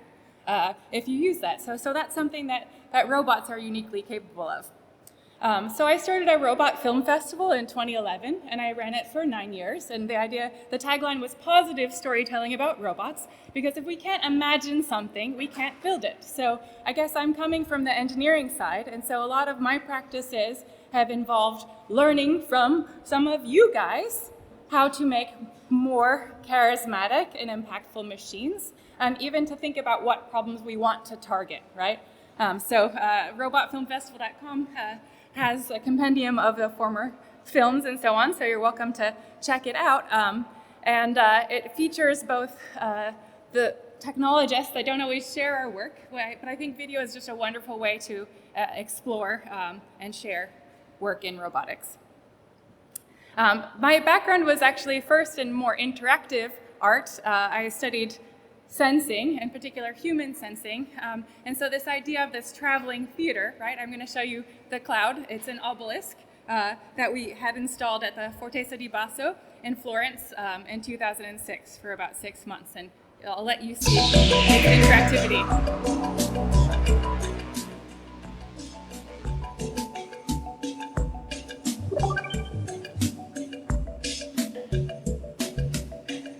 So in this case, the animations are responding live to sensing, and so there's different programs that might be running.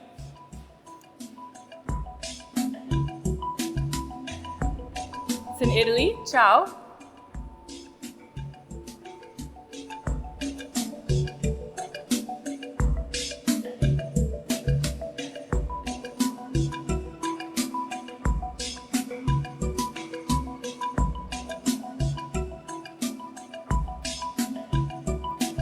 It's essentially a low-resolution display. All of these are fiber optics, so each string was controllable as a pixel.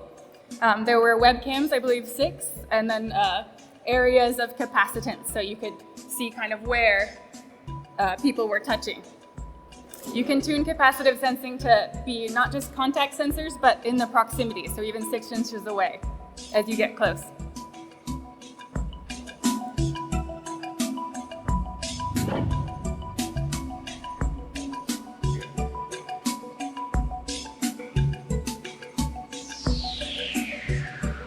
Is this the character or is it the stage?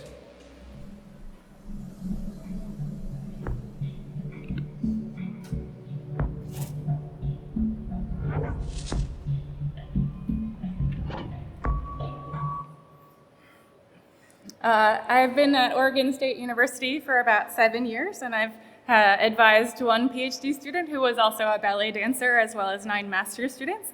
This is one of my master's students who wrote a thesis called Systems and Methods for Multi-Robot Comedy.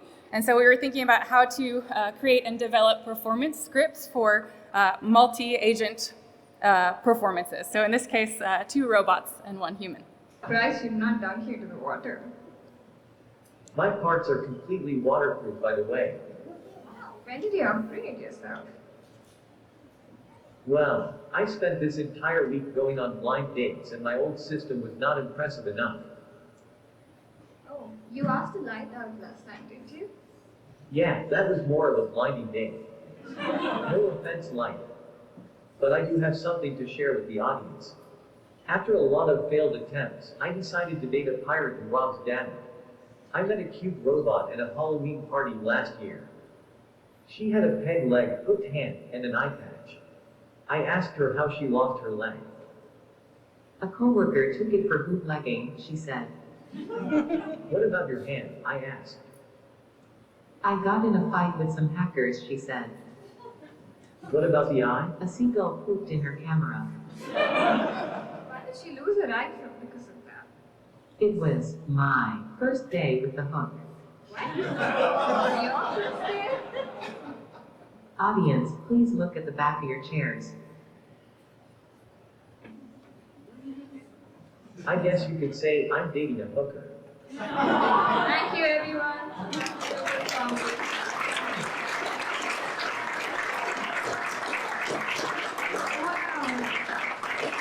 2 robots for 1. I could have told you before the show, you never would have believed me. Duo robot comedy. So one of the things that we've found that is difficult for robot performers, even with LLM-generated scripts, is that the animation process takes quite a long time to get to compelling motion design.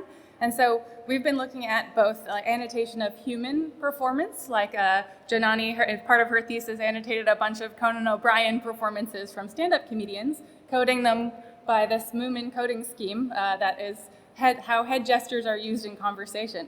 And we discovered that one of the things that stand-up comics do is that they tell the audience when to laugh. So they insert this pause and sort of stare that sort of helps with the timing. So I think that we have a lot to learn from performance into making compelling everyday machine characters. Characters can take a lot of different forms. My first advisor was Dr. Cynthia Brazil at the MIT Media Lab. And she was invited by the Smithsonian Cooper Hewitt Museum to create a robot flower garden. And the idea here is that we respond to organic characters. They don't necessarily have to be human-like.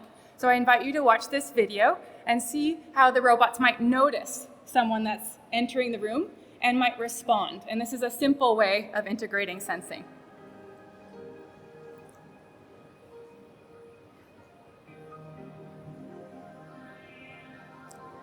What I loved about this is no one had to be explained what to do.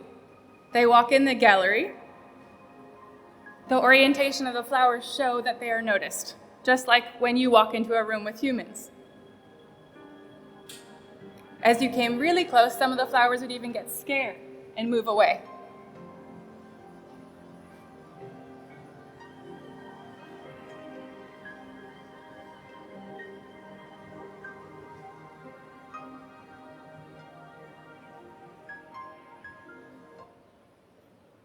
Thank you.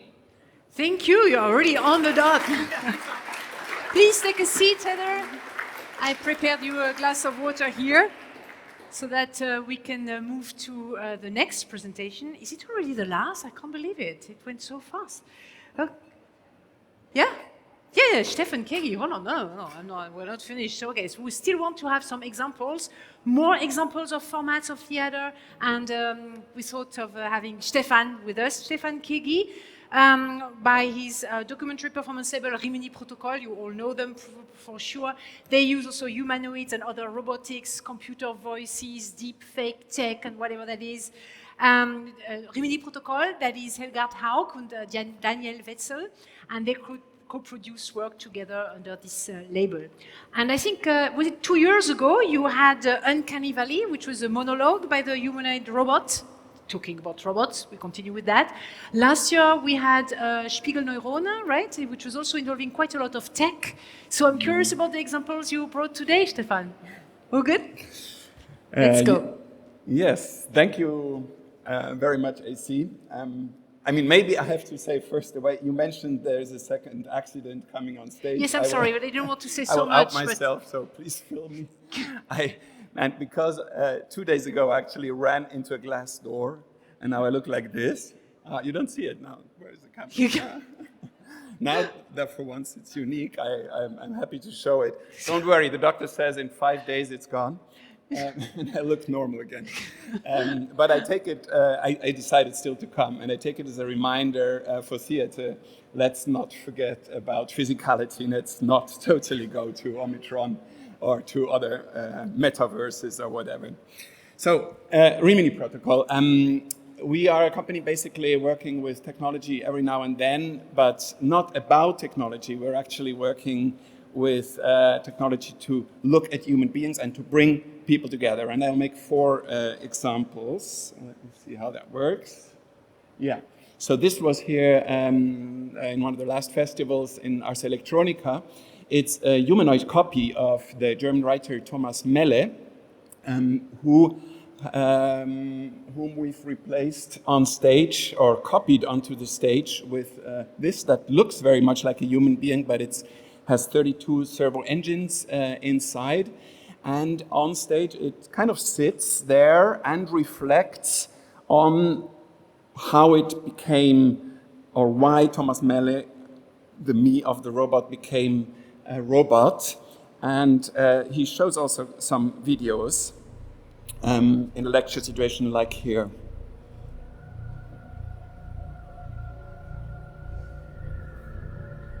In old people's homes, machines are now being used that look like humans.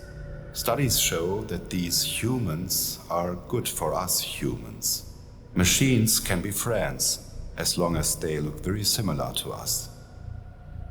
The eyes of such machines must be able to look at us. Their voices must come from their lips. Their arms must move smoothly.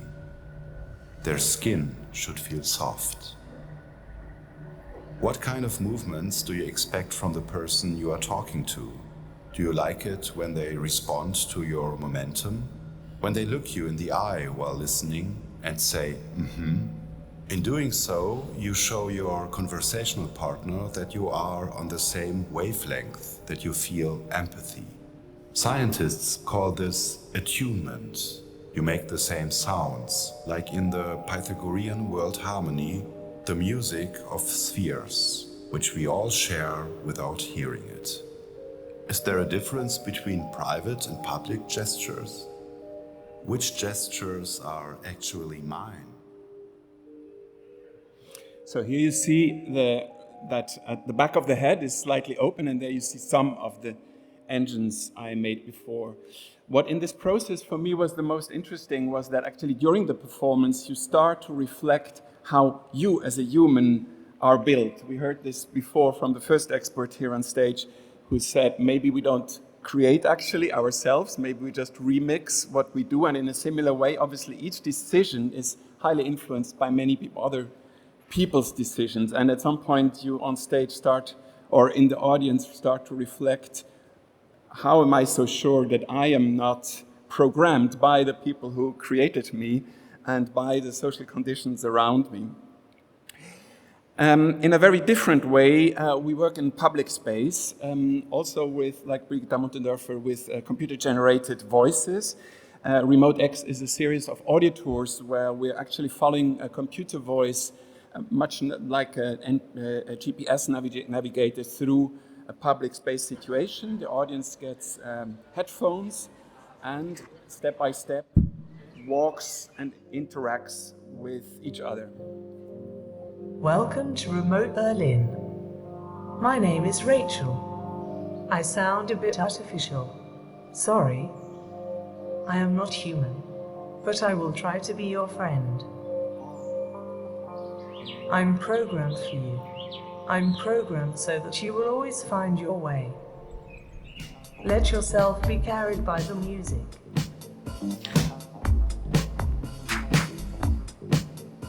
The others are doing it too. They join you and you flow onwards together. 0 degrees. Turn with the sound. Slowly.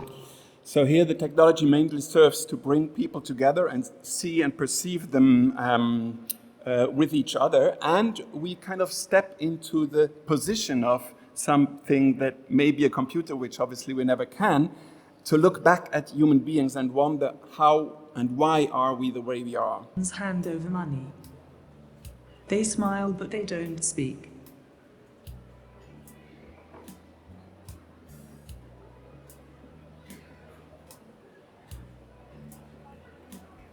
They try to act towards each other in an almost mechanical way. This is how humans work, 8 hours a day, protected by a bubble of politeness. But in the back there are people queuing. Humans make other humans wait. Each one of them hates the person in front of him. Multiplicity is a problem here. On the other side of the supermarket you can see the future. Over there, nobody has to wait. Customers are served by machines. Machines that communicate. Like me.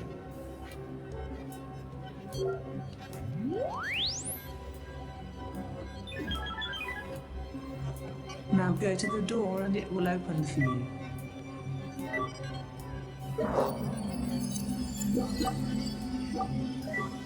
Go through and into the public space. So with each sound exactly belonging to particular spaces, site-specifically created, it feels very much like augmented reality, but actually it's done in a very low-tech way.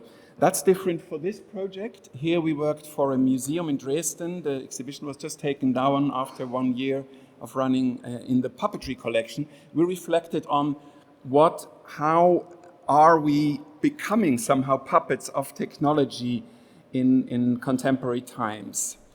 It's a series of spaces that you enter first, entering through this curtain, and then you're asked to answer 2 or 3 questions.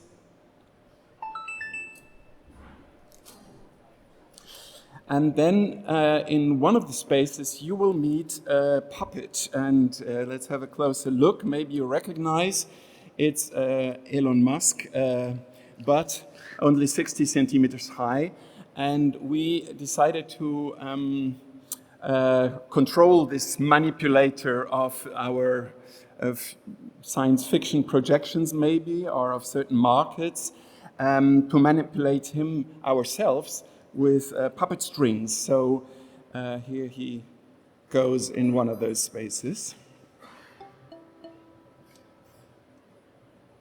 Hallo, schön, dass ihr da seid. Mein Name ist Musk, Elon Musk. And later you go backstage and you see actually the robotic arm that we've created to move the puppet around and to see him also lose control after a while. Wir können also etwas bewegen, ohne dass wir uns dabei bewegen. Allein indem wir Bewegung denken.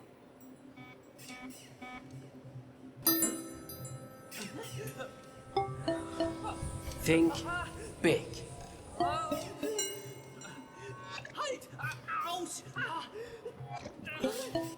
But maybe it's a reflection on deepfake, where we may become puppets ourselves. So in the last space, you actually see yourself again, because without you noting it in the beginning, pictures were taken of you, and the epilogue is spoken by a deepfake version of yourself, and at some point even dancing, which in the documentation doesn't really work because I can't create a deepfake from you right from here.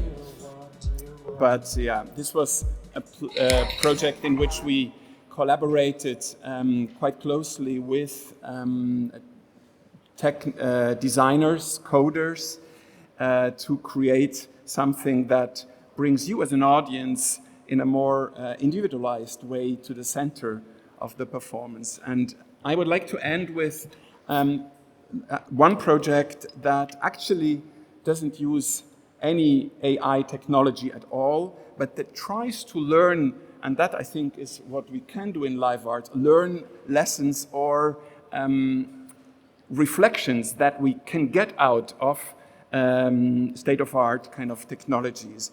So this one doesn't work with technology, it just basically works with one big mirror. So the audience that you see, it sits in front of the mirror, and there are some dancers between them, but you don't know in the beginning where.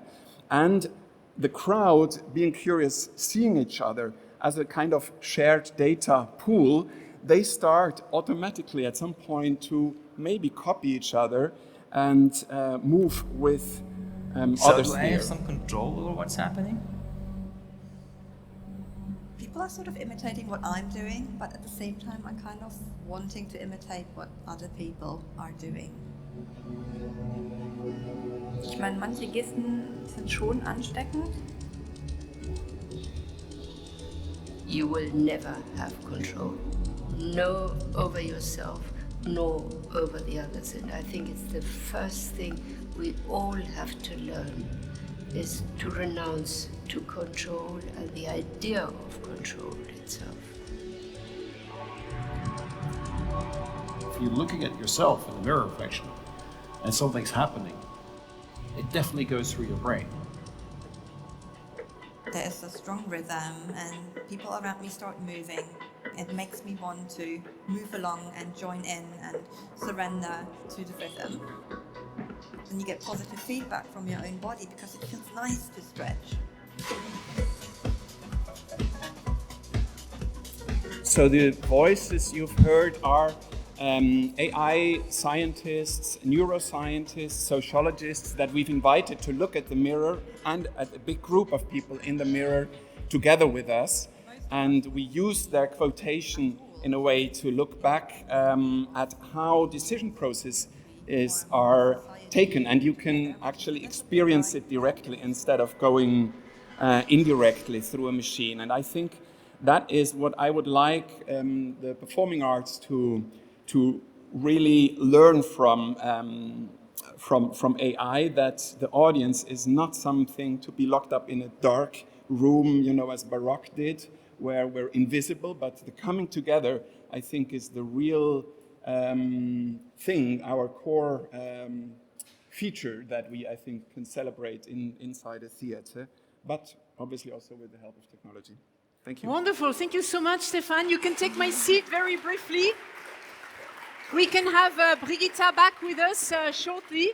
I wanted to say, I was there at the premiere in Salzburg, and I remember sitting there not knowing what was expecting me because there was no real critique outside. And I'm like, okay, nothing is happening, you know, nothing is happening. And then everybody's like, okay, I see you, the whole audience in the mirror, what's happening? And then you realize, okay, no, we are the show now. That was wonderful, wonderful moment.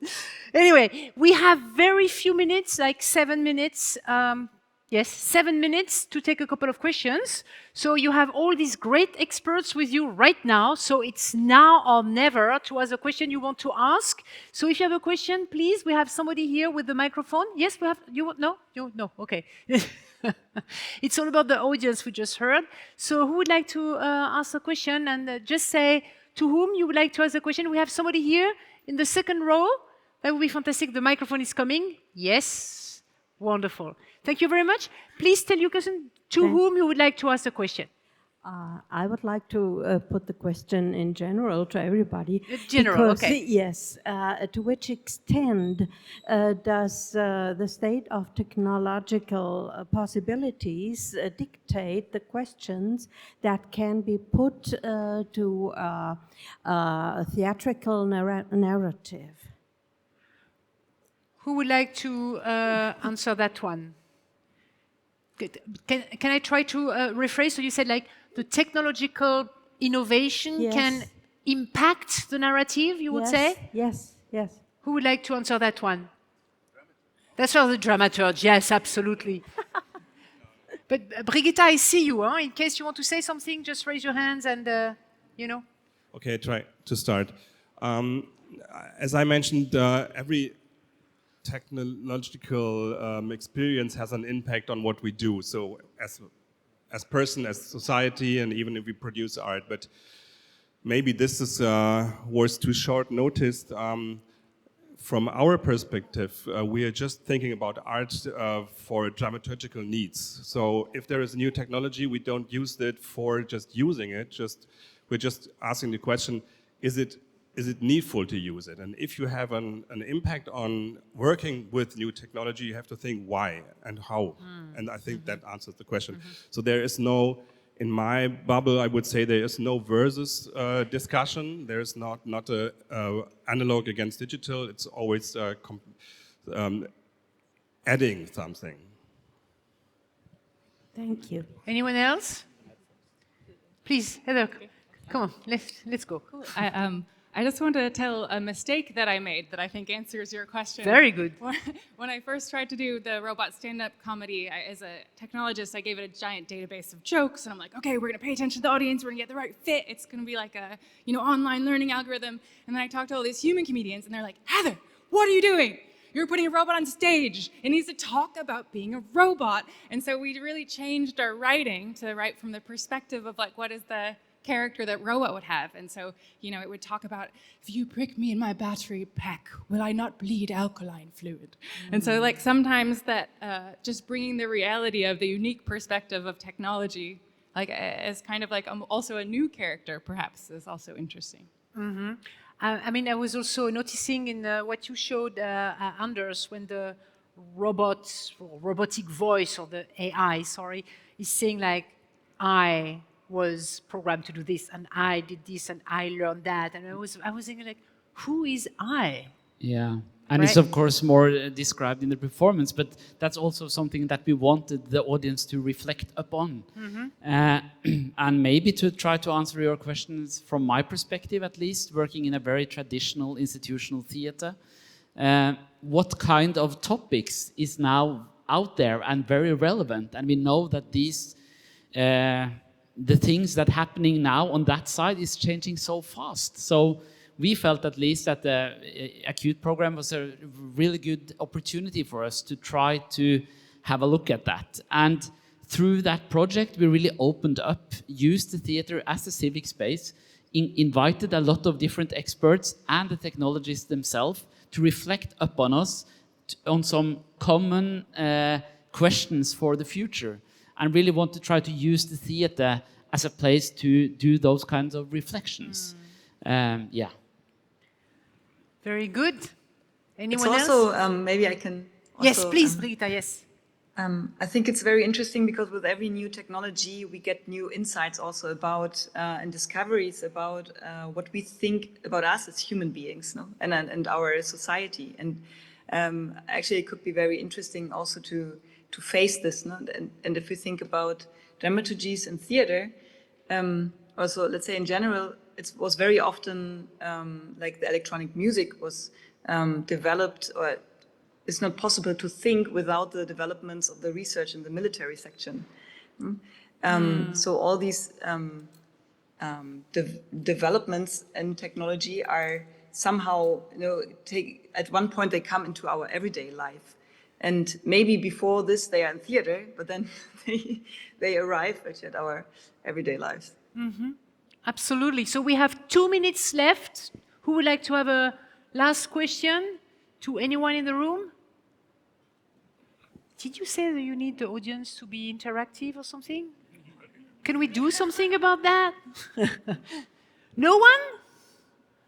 Okay. So, well, in that case, I want to say thank you. I really enjoyed the different perspectives, I must say. What I take, very briefly, 2 things I take away is like, I love when we have a new take, we start with the why, and then we can go with the how. I mean, we heard also like how to use this. I heard already 2 times, I think the 2 of you, about the responsibility we have. So I wanted to conclude, it's in our hands, right?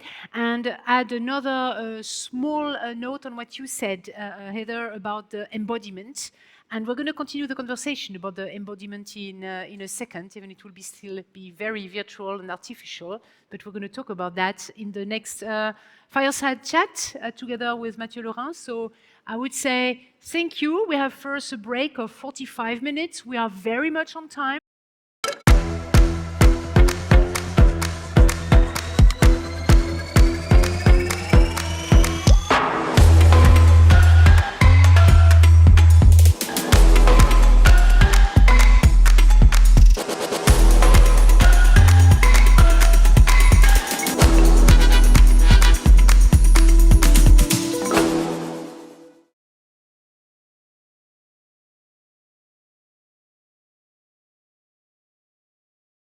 Okay, welcome back to everyone. I hope you had a good lunch. We're going to start in a second to talk about tools, but also have hands-on experiences. I told you this second act. Who was not here in the first act? What? Okay, so let me tell you. In the first act, we were looking at creative practices and expansion. It was really like the journey of the hero, like, whoa, this is all great. And I said in the second act, we're going to dig into the tools and what's possible with the tools and the technology. And we will start first a fireside chat with Mathieu Laurin, the creative lead for AI and creativity research at Google DeepMind. And then we will have a creative interactive session moderated by my colleague Carla Meller, and you will have great practitioners using AI in the theater sector, telling you and interacting directly with you at these tables on how they use the technology. But for now, we're going to have a talk with Mathieu Laurin, and it will be fun because it will be a double French accent echo, I would say. Yes, yes, yes, okay, exactly. So join me on stage, Matt, and then we can have this talk immediately here. Hey, AC. Hi, everybody. Hi, hi. It's really great to see you. Last time we were having a talk together that was in Cannes. That's we right. saw also briefly each other in Venice. I'm going to come back to this in a second. But let me present you to our audience. You are now the creative lead at Google DeepMind, but you are also the co-founder of Liquid Logic, which is an art collective exploring the future of AI and human creativity, which is really great. You've been doing that for more than 20 years, and that's why I invited you to come, because I like this duality in what you're doing as a Google DeepMind creative person and also as an artist. So you have 20 years of experience for interactive video, VR, AR, XR, immersive, now of course artificial intelligence, and you have been working with great artists and studio, Gorillaz, Darren Aronofsky, we're going to see that, Star Wars, Marvel. Okay, I should stop because otherwise I'm going to... Anyway, but what I like is really that we are going to discuss together why AI is not only for artistic imagination, and not only for automation. So, and we're going to discuss, I announced it already in the first part, liquid media, liquid content, maybe liquid theater. What is so this? What is this exactly? We're going to do that. So, but let us start maybe with Venice. I saw you and you were presenting Ancestra, right? And maybe we can have a little video just to see what's happening. And the real interesting part here in this film is that it is live shooting, special effects, and generative AI, right? So it is many layers on the cake. That's right. That's what we call a hybrid production. And hybrid production. So you can make films just with AI if you want, but we are very interested in exploring combining AI with live action, and so that's what we've been doing, is understand when does it make sense to bring AI in the process and combine real actors, real productions with those tools. And in that case, we used it for VFX, but also we used it for some of the scenes also that would have been very hard to create otherwise. Yes, and I think it's very interesting. It's a starting point because we are talking here more about live performance and live theater, but I thought it was very interesting to see these different layers and to envision together how we can have also transdisciplinary tools, and we're going to explore this after the video. Dear tech team, by the way, you are wonderful. Can we please have the video? Thank you. Film has always been this deeply human act of connecting people with each other's stories. It has the ability to rip us out of our experience and take us on another journey. I don't think that ever changes. This is a story that traverses the entire history of the universe. But it's really about a mom and what happens when her child is born with a hole in her heart. We filmed really emotional performances, but then generated video we could never capture otherwise. I want the baby to be holding the mother's finger. Just the bliss of the two of them. Yeah. VO is a generative video model, but to me, it's another lens through which I get to imagine the universe around me. It's been incredibly interesting to see the strengths of these models, the limits of the models, and try to shape them to make storytelling tools. To be honest, I never thought about telling the story of the day I was born, but here we are.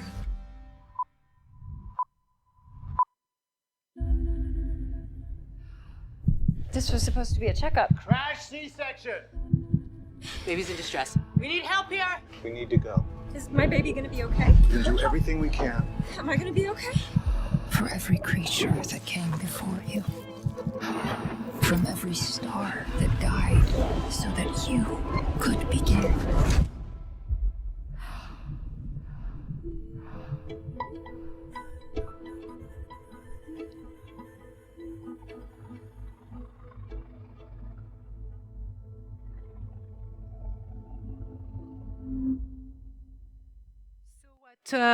What we could see in Venice was really the decomposition of the layers with the different possibilities. The woman with the baby, but actually without the baby, then the baby in VFX, and then the baby with generative AI. So it's a lot of tools that you are actually using there. And you being really at the forefront of the research and the development of tools, I would like to know from your side, what are these creative tools that we are seeing? Which categories of tools are we seeing today now in the audiovisual media first? Well, there are a lot of tools. It's changing almost every month right now. It's hard to track, I would say. Yeah, that's true. And there's also a little bit that stereotype that with AI, it's just like one prompt, here's a film, one click button. And the reality is that it's a lot more complex than that. It involves a lot of human experimentation and craft. And so if I think about which tools we work with, well, the first one is large language models, ChatGPT, Gemini. So we use them for ideation, for script coverage, for persona. You can use it for helping, providing feedback, and there are a lot of ways you can use it. Then there are image models. I think more recently we just launched something called Nano Banana, which is a tool that allows you to really easily manipulate image and change angles. That's very helpful for pre-visualization, things like synthetic casting, where you can pre-vis an actor before casting the real people. Synthetic scouting, where like before you decide on a location, you can start to think about what it can look like. Storyboarding, of course, but also the first frame of your videos. Then there are the video models. So at DeepMind, we have a model called VO. That's very powerful, and that can generate video, but also video with a sound. Yeah, I remember it was just after we met in Cannes. You didn't tell it on our panel, and then 3 days later, I see VO everywhere, and then suddenly it was like going from silent cinema to cinema with sound, and I was like, wow, okay, this is quite something. So VO, Yeah, VO, it was a few days later, we couldn't talk about it, but for us, it was we call it the end of the silent era of AI filmmaking, and it's a big deal because obviously it's much easier where you can create the dialogues and the sound effects matching the video versus having to do it in post-production. And a model like VO, you can use it with an image as a starting point, a prompt, but then there are like a lot more advanced ways to use it. Things are not necessarily available yet, but in the labs, you can combine multiple images and ingredients. You can insert objects inside a video. You can remove objects. You can outpaint the video. Something we've done recently with Sphere for The Wizard of Oz, where we expanded the screen. So a lot is going on in that space, and we are still in these early days where we're still trying to build the right tools. And then the last type of models that we start to see that is very exciting for me is what we call world models. We have a model we announced recently called Genie 3 that lets us create pretty much interactive 3D worlds based on one image, which is something extremely interesting creatively, right? You can For video game, it could be useful. For interactive video, it could be useful. But also, there are bigger implications for science and for experimentation and for training in robotics. Yeah. So it's a whole spectrum, and in many ways, they are all converging toward what we call multimodal models. So models that can kind of tap into text knowledge and visual references and motion references and kind of bring it all together into content. Exactly, and this bringing all together, I'm thinking you are evoking Genie 3, but I'm thinking also of World Labs AI by Fei Li, where the interesting part is like having images opening worlds in 3D to you. And I'm thinking like this is something you could very much see on a theater scene. I'm thinking, like all the backdrops we have on the gig scenes and etc. Suddenly you have something which is also there, which is also creating this, it's a very interesting for staging. So the interesting part, because you are saying these different categories, LLMs and etc. Yes, theater and AI, scripts, text, one thing. We are talking now also about the staging. So the AI revolution has been driven by language first. Now we are entering these new spheres, and it is above the verbal intelligence, it's going to this spatial intelligence. So this is where it's going to be really interesting also for live performances, right? So what do you think where the breakthrough are going to come, and where do you think a way to have this also in real spaces? I think that there are several things that we are seeing in terms of breakthrough. One is moving toward real-time generation. Right now, when you work with an image model, it takes usually, between 2 seconds and 1 minute to generate an image. We're almost at real time. With video, it takes a little more time. Like if you type a prompt, usually you wait about a minute. So there's still, a little bit of that gap, but we are moving toward a world where we have like that video happening in real time. And that has an implication, for example, for augmented reality in the future, even if it's still something that is being developed in the labs, we believe, augmented reality glasses are likely to come, in the next few years. And if you combine real-time content generation with spatial understanding, understanding the world around you and the depth and what is what, together you can start to imagine how we could in-paint your reality and transform it. I was mentioning that to you, during the break.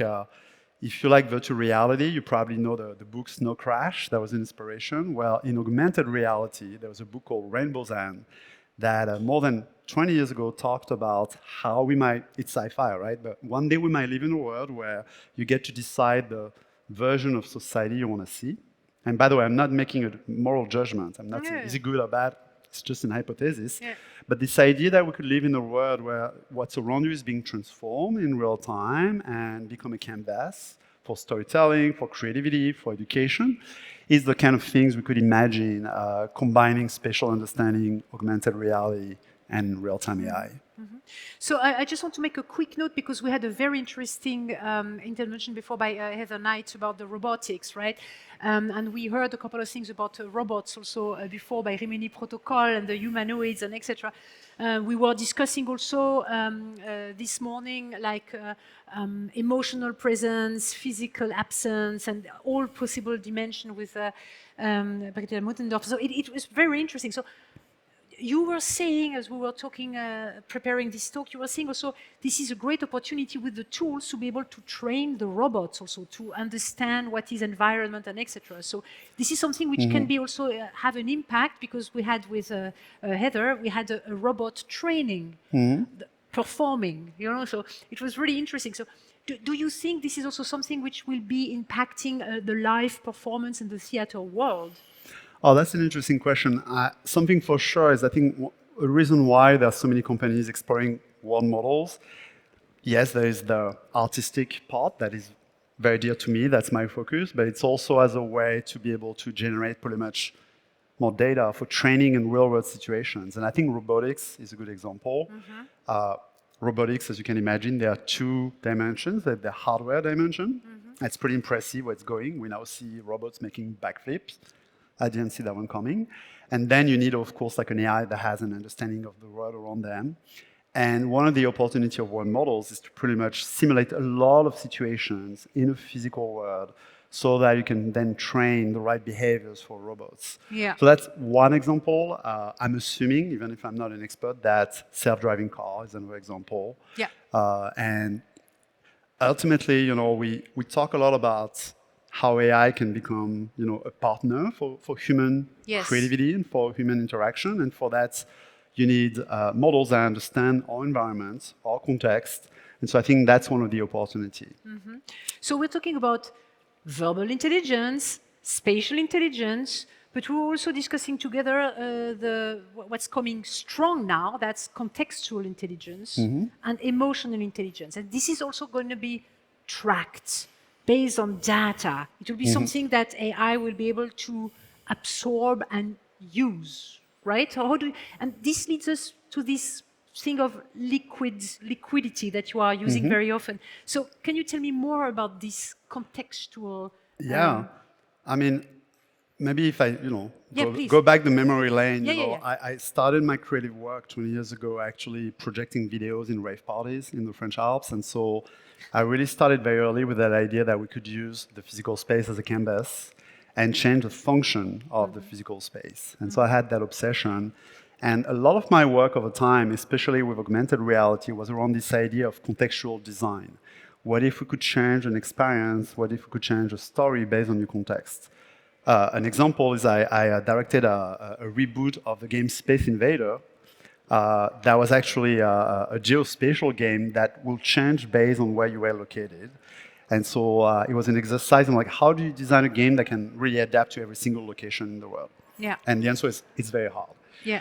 And I think that's kind of where we're moving toward, is like in a world where you can generate content in real time, you have the ability to use signals to potentially adapt that content, you know, adapt the duration, adapt the type of interaction. So that's for me what is contextual design, is like, how do we use relevant signals to make an artistic expression or a story or just all type of content more relevant to someone. That raises a lot of questions, you know. First, it's not because you can use context that you should, you know. I think one of your speakers mentioned the why. Yes, the why is very Most important question, it's not because you can do something that you should. So when and why should you use context? There are real questions also about how to do it in the right way, in the responsible way, you know, in a way where context is, you know, by using the context to bring value to an audience versus just for the sake of. And one element of context is indeed emotions. Human emotions are something that is extremely precious, extremely fragile, but also something that I think system will need to understand in some ways to be able to interact with humans with empathy. And so that's the kind of reflection I'm trying to have, is like, you know, what does it mean to use context and emotion to shape an experience and how to do it the right way? Yeah. So that's good, because I'm coming back from Venice. I was on the immersive island. I was telling you, and I was attending this, The Shadow, it's called, by the company of Blanca Lee, the choreographer. And you have, it is like a mixed reality show where you have these glasses and you can see the dancers, the real dancers on stage, performing on specific stage. And then with the time coming, suddenly a world is building itself. And then you have also virtual dancers coming on top. And then suddenly you are in the center of Paris and everybody is dancing on the roofs, and the moon is coming, and then suddenly it's raining, and then it's droning, and then you are underwater, submarine singing. Wonderful, wonderful. Magic, really magic. And I was thinking all the time, because I knew I'm here today, and I was thinking like, can I ask this question? Can we envision something like that in real time with artificial intelligence? Well, I'm attending this show, and the context, they know I am here in this, and they know how the room is, but they know who I am. I mean, they being the artificial intelligences or tools, and build the world to my pleasure, or what I really need, or what they know will challenge me, depending also on my emotional context. Is this something we can envision in the future? Will we have these kind of tools, do you think? So, I mean, first thing I want to clarify is like, it's not something we are actively working on right now, trying to use emotion for that. But I ask you as an artist. It's more me as an artist. Something I'm interested is thinking in the future, you know, what would it mean to use context, including emotions, to improve an experience? And again, as soon as you touch on context and emotion, you need to be extremely intentional with the right guardrails, because again, we're touching to privacy here, right? And so I want to make that point that it's very important, is we need to live in a world where when context is used, it's done with nuance, with transparency, in order to bring value. But let's pretend there is consent. But want with this. consent, I believe indeed that empathy is key to great interaction and great storytelling. And so indeed, I think we are moving toward a world where at some point we could imagine emotion as one signal that could be used for real-time generation. There are a lot of signals you can think of with context, the time of the day, the location, an interaction you have with content, the way you talk to it, who you're with, context can be many things. And so again, we're back to that question, when does it make sense to use a context to deliver something that is richer and has more empathy? I also think that not everything needs to be customized. I think that's important for me. Good point. For me, the core of culture is based also on sharing an experience, on sharing stories, on sharing myth, on sharing visuals, and that needs to remain, right? And so I envision a world where indeed the core of stories will remain something shared by all, but then on the edges of it, there will be space for that personalization potentially, or for that extension based on a given context again. Okay, so we were talking, I was evoking this morning, we're going to talk about liquid media, liquid content, maybe liquid theater. Can we have maybe a little definition by your own word on what is this liquid content, let's say, without... Yeah, absolutely. I mean, in one line, the idea of liquid content is that I believe we're moving toward a world where content is going to become liquid, meaning it's going to be increasingly personalized in real time, based on various signals and context when that makes sense. And the reason why I find that very interesting is because if you look back at the history of storytelling, storytelling is as old as mankind. And for most of mankind, actually, storytelling was liquid, meaning it was verbal storytelling, it was a shaman, it was a chef, it was a priest that will tell stories, and those stories were used to share knowledge, to share myth. And we have a lot of anthropological studies showing that it would adapt to an audience. Then came writing, printing, TV, you name it. And that changed the way we relate to information. It became static. It became static, but it allowed scale. It allowed scale, in time and in space. You could pass information over time. You could also pass information over space. And so what I find interesting is now with real-time AI, pretty much, we're going to, in a way, hopefully, come back to that real-time customization, but also have that spatial and temporal scale all together. So hopefully the best of both worlds. It raised a lot of questions for me, on what are the great things of it? What are the risks? One of the risks is fragmentation and hyper-customization, so I think that's something we need to look at. And one of the big questions I have is, what does it mean for the artist? What does it mean for the artistic intention? What does it mean for artistic agency? If I'm an artist and I have a story, I want to have control on my story. And so as an artist, what does it mean to create for a liquid world? And does it mean that I become a world builder? Does it mean that I become a little bit like a game designer, where I build a system with constraint within the system? Those are the kind of questions I have. And ultimately, I don't think everything is going to be liquid. I think there should be a creative decision for an artist to decide if maybe my story needs to be that way, but I'm fine if you can change the art direction. Or maybe I'm fine if you can adapt the story. So this concept of agency, I think, also is core to me here. Absolutely, I love that. So, this is great. So let's pretend, okay, we had the Blankali example. Let's pretend we don't even have, just this idea of real-time world building, stage design is something which is possible. Now let's go to this interactivity with the audience itself. I was also attending in Venice, it was called Magic Opera. And then you were taken by an opera singer through the opera. So you would follow through the stairs in Palais Garnier, and you would follow and etc. And then you would see stuff, and there was special effects. You thought you would go up and down with elevators. It was completely crazy. And at the end, you are in front of the stage and you have to sing with the opera. And of course, everybody was going there in virtual reality. So my question now is, do you think that we're going to shift to audiences, shift audiences from passive participants to more active participants. We were talking just before about the interactive audiences together with Stefan Kegi. So do you think this is that? I mean, thinking of a punch drunk, a secret cinema, everything, like, are we going to move from linear storytelling to a more multiple direction storytelling where the audience has options in real time? So how do you see this? I would say yes, but not all the time. When I first moved to the US 15 years ago, I moved to work for YouTube. It was the early days of YouTube creative programs. And very quickly, we started to think about interactive video. The idea was to use annotations as like a way to make your own adventure, choose your own adventure. And so we were very excited. Oh, it's incredible. You're going to be able to choose your story. We also saw that a few years later when we started to play with 360-degree video, with that whole paradigm of you get to control where you look at. And what we learned the hard way is that most of the time people want to be lean back. They actually want to be passive. They want to be driven by the vision of a filmmaker, of an artist. They don't want to necessarily be in control. And so that's why I say yes, but not all the time. I believe that that behavior of being passive will remain, and it has a lot of value.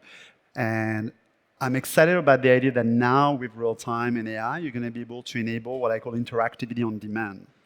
So it's pretty much make it a passive experience, but allow an audience, whenever they want, on their own term, to start interacting. I have a few examples. One example could be, imagine you're watching Star Wars and Darth Vader is doing his thing, and you might be wondering, why are you so mean? What happened, Darth? And so you may want to actually start a dialogue with him and talk to him. Most people won't do it, honestly. But if you want at that moment have that interaction, it's an option. Other people might want to watch the whole film, on their own, in a passive way, in a lean-back way. I prefer lean-back than passive. Yeah, I understand. But then at the end of the episode, you're watching Game of Thrones, maybe you don't want to wait for the next season, and you might want to say, okay, can you actually expand that season for me? And can you actually now give me, like a spin-off just for me? It's another example of interactive video demand. So I think that on-demand for me is what I think is most interesting. It's pretty much unlocking interactivity at all time, but never forcing it on people. Experiential, I think, is a bit of a different use case, like you mentioned, Punch Drunk, Sleep No More, Mea Wolf. I see, in the future, in a world where there's a lot of content created, I think real-life experience is going to have more and more value. And in that case, you are, by definition, you're already kind of like moving to that place. And I think you're probably more open to that interactivity. And I think we're going to see more and more real-time, real-life experiences, actually. You know how they say, every new abundance creates new scarcity. And so in a world where there's probably a lot more content made, real-life experiences for me, like being in a festival like here, will probably have even more value than before. I like that very much, and it's very difficult to top that, I would say, because more real-time, more real life sounds really great for us. All here in the room, we have a majority of theater and live performance practitioners. So I think it's very interesting to have explored the different mediatized, but not only mediatized, interactive, but not only interactive. I like very much the on-demand. I like very much also the consent, like, do we want this? Am I wanting to give all of this data to get real time, to get contextualized, to get emotionalized? But at the end, what stays is the empathy and the emotion. So that's what we want to have in theater in the future. And we're going to explore this further this afternoon. Thank you so much, Matt, for coming with us. And I'm going to make you a little tour later on. But for now, thank you so much. Whew. So we want to go further into the tools, I said, and we want to look into the machine to see like what is happening. We're going to dive into the practical landscape on AI tools for theater and live performances, and this is a very hands-on session. And I will welcome on stage now Carla Meller from the Academy for Theater and Digitality in Dortmund, yes, where she's responsible for collaboration, international collaborations and projects. So you're going to take over, you're going to present them all, you're going to say how it's working. Okay, That is I'm the- going to leave control. This is wonderful feeling. Thank you, Carla. Wonderful. See you Thank so later. much. See you later. Yes. A warm welcome to everyone also from my side. As it was said, I'm Carla. I'm working for the Academy for Theatre and Digitality in Dortmund, Germany, and I'll have the pleasure to be a moderator for this next session called Tools in Action. The idea is that for the next session, we'll look at 6 different AI tools used in performative practices. And to do so, we invited 6 amazing artists to be present here with us and to share with us and you about their work. While they're all working in different fields of the performing arts, they all have specific works they brought with us to share with you today, and that's going to happen in a more informal setting. So to give you a heads up about the structure, the idea is that first we're going to meet everyone here on stage. They will give us in a very short 2-minute presentation an idea of the topic or their work that they're going to address, when later on you will have the opportunity to meet with each of them over there at the bar tables. This session, as AC already announced, is really focusing on the technical, practical, hands-on aspects of using AI tools in your artistic practice. So every question that you might have that revolves about how does the technology work? What kind of skill set do I need? What kind of skill set should I have within my team? When would you recommend using AI in your artistic practice, and when would you not recommend using that tool, and why not? Those are the questions we are really eager to discuss with you today. So, as a little recap of the structure, we start together here on stage, you'll meet everyone in a very brief encounter, and then we'll collectively move over there to the bar tables to engage in deeper conversations. Here, the idea is that we have 3 sessions of 12 minutes. I will be your timekeeper, so from time to time you'll hear me to invite you to wrap it up, because the idea is that you start with one artist for the first conversation, and then you have the opportunity after 12 minutes to switch tables to learn about another tool, another artistic practice, and another exchange. We all know 12 minutes is no time. So presenting your artistic practice and a tool, so we see this as an invitation as the beginning of a conversation, but still, I invite all of you to ask all your questions and to bear with us in that 12-minute time slots with the different artists. So clear so far? Everyone knows what is happening? Then I'm really very much looking forward to welcoming the first artist on stage. Come join me in welcoming Niels Korte.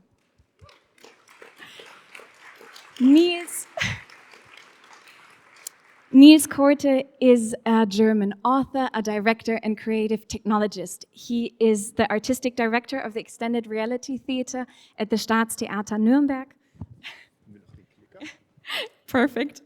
And in your artistic practice, your focus lies in implementing augmented reality, virtual reality, robotics, AI into performative contexts.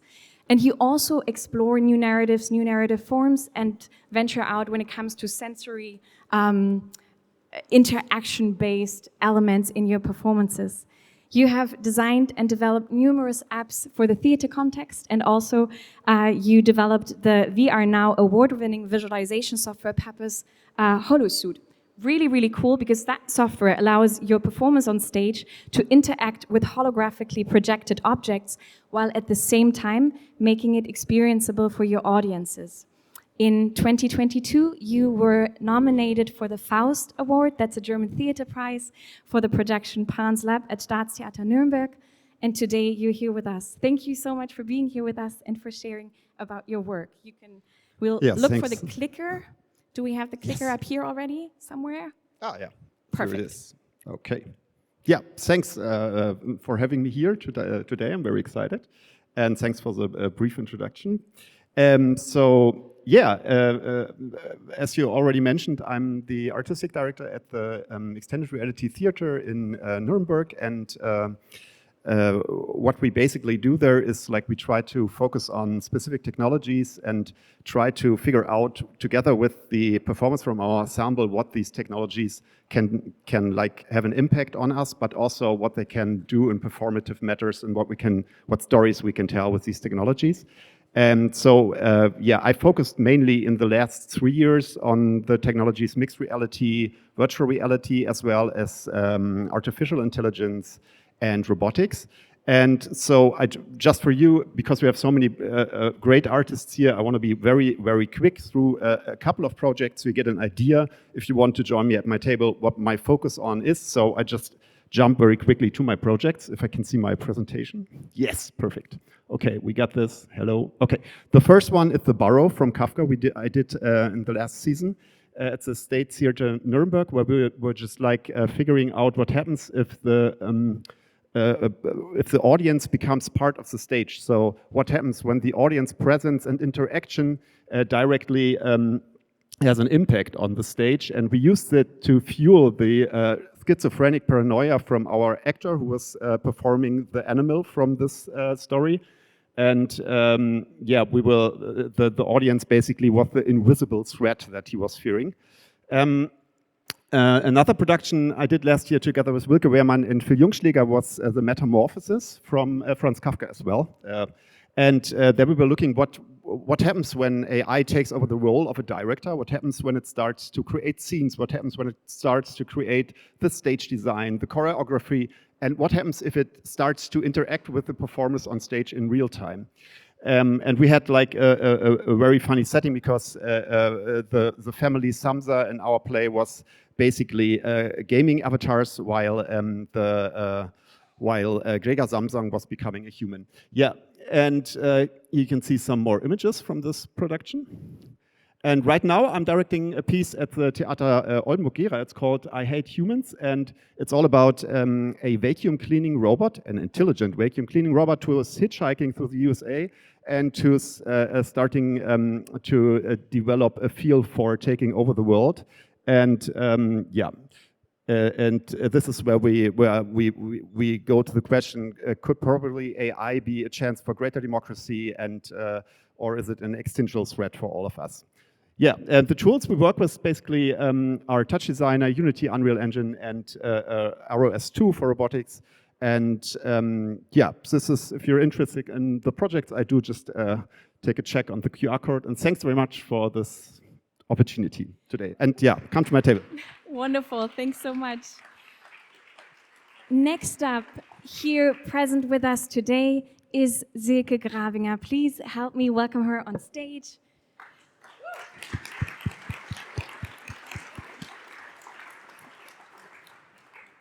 So we'll sort out the different stuff. So first, let me introduce Silke to you for a moment. Silke is a performance artist. She's a visual artist, a choreographer, and artistic director. In her works, she combines urban and contemporary dance, performative art, and robotics, focusing on the anthropomorphization of technological entities. If you haven't seen it yet, there's a great show she's currently performing here at ours. I'm teasing a little bit. You have the opportunity this afternoon at 5 to see it, RUR, here in Post City, but I'll remind you to go check that out again later too. Silke was introduced to breakdancing in her youth, and as B-Girl Silk and in various teams, she achieved success in numerous international competitions and promoted hip-hop culture through the B-Circle project. Since 2018, you've been working with on the topic of robotics in collaboration with Ars Electronica, with Creative Robotics and the Johannes Kepler University here in Linz, developing performative choreographies. Your works have been exhibited and shown internationally and awarded at renowned festivals such as here, like I'm saying, at the Ars, but also at the Vienna Art Week or the Venice Biennale. Besides your artistic work, you're also a doctoral candidate at the University of Art and Design in Linz, working together with the Melbourne University, or Deakin University in Melbourne, Coventry University, and also Johannes Kepler University on the topic of robotics and performance in the context of media, art, and AI, with a focus on the transfer of meaning to moving bodies. Silke, we're so happy to have you here with us. Thank you so much for being present, and I hand over to you. Thank you for the very lovely introduction. As I'm a choreographer and a mover, I have to show a video of what I'm doing. Yes.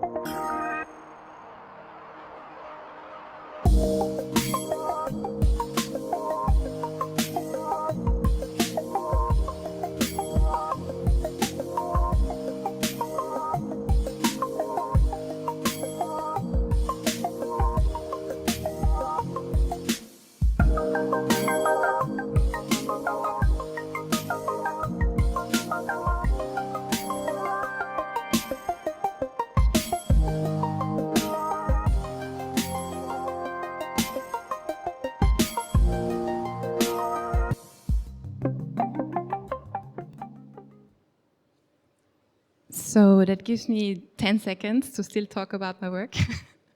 No, in my sessions, I will talk about 3 projects. Underbody, that's the one from creative robotics with the big cooker robotic arms and the little 4 robotic arms. Then I will talk about the Berlioz project. It was in the big concert night with the 3.5-ton cooker robotic arm and 3 performers. And about Spot Shot Boys, the last performance that I did before RUR, and it includes a cooperation with the Johannes Kepler University and the Zirkus des Wissens with Spot from Boston Dynamics. So please join me. Wonderful. Thank you so much. Wonderful. Thank you. So, next up on stage, I'm happy to invite Ali Nikrang to come join us here. Ali Nikrang is a multidisciplinary artist and researcher at the intersection between music and AI. He works as an artist. I already hand over the mic to you. Thank you. So you work as an artist and researcher at the Ars Electronica Future Lab here in Linz, and you're also a professor for AI and musical creation at the University of Music and Performing Arts in Munich. With a background in computer science and classical music, your work mainly focuses on exploring the artistic possibilities and creative potential of AI in music, particularly, and I'm really excited to hear more about it, by developing a specific compositional software that is wondering about the artistic authenticity. How do we keep that when we use AI? Your works have been showcased at prestigious conferences and exhibitions such as the Biennale Musica in Venice, the Misalignment Museum in San Francisco, and the Museum of Arts and Craft in Hamburg. And for those of you who were present with us at the opening of this year's festival, you already got quite an impression. You also served as a jury member for competitions like the Prix Ars Electronica, and since 2024, you have been a member of the Board of Trustees of the Center for Culture and Arts at the Technical University in Munich. Ali, thank you so much for being here present with us. The stage is yours. Thank you very much, and good afternoon. The project I am going to present is Richard Carr. Is it possible? Okay, I thought there's a problem with the sound. The project I'm going to present is Richard Carr. So this is actually, we see it more as a playground for artists in the field of classical contemporary music. And perhaps you can show the slide of the application. Is it?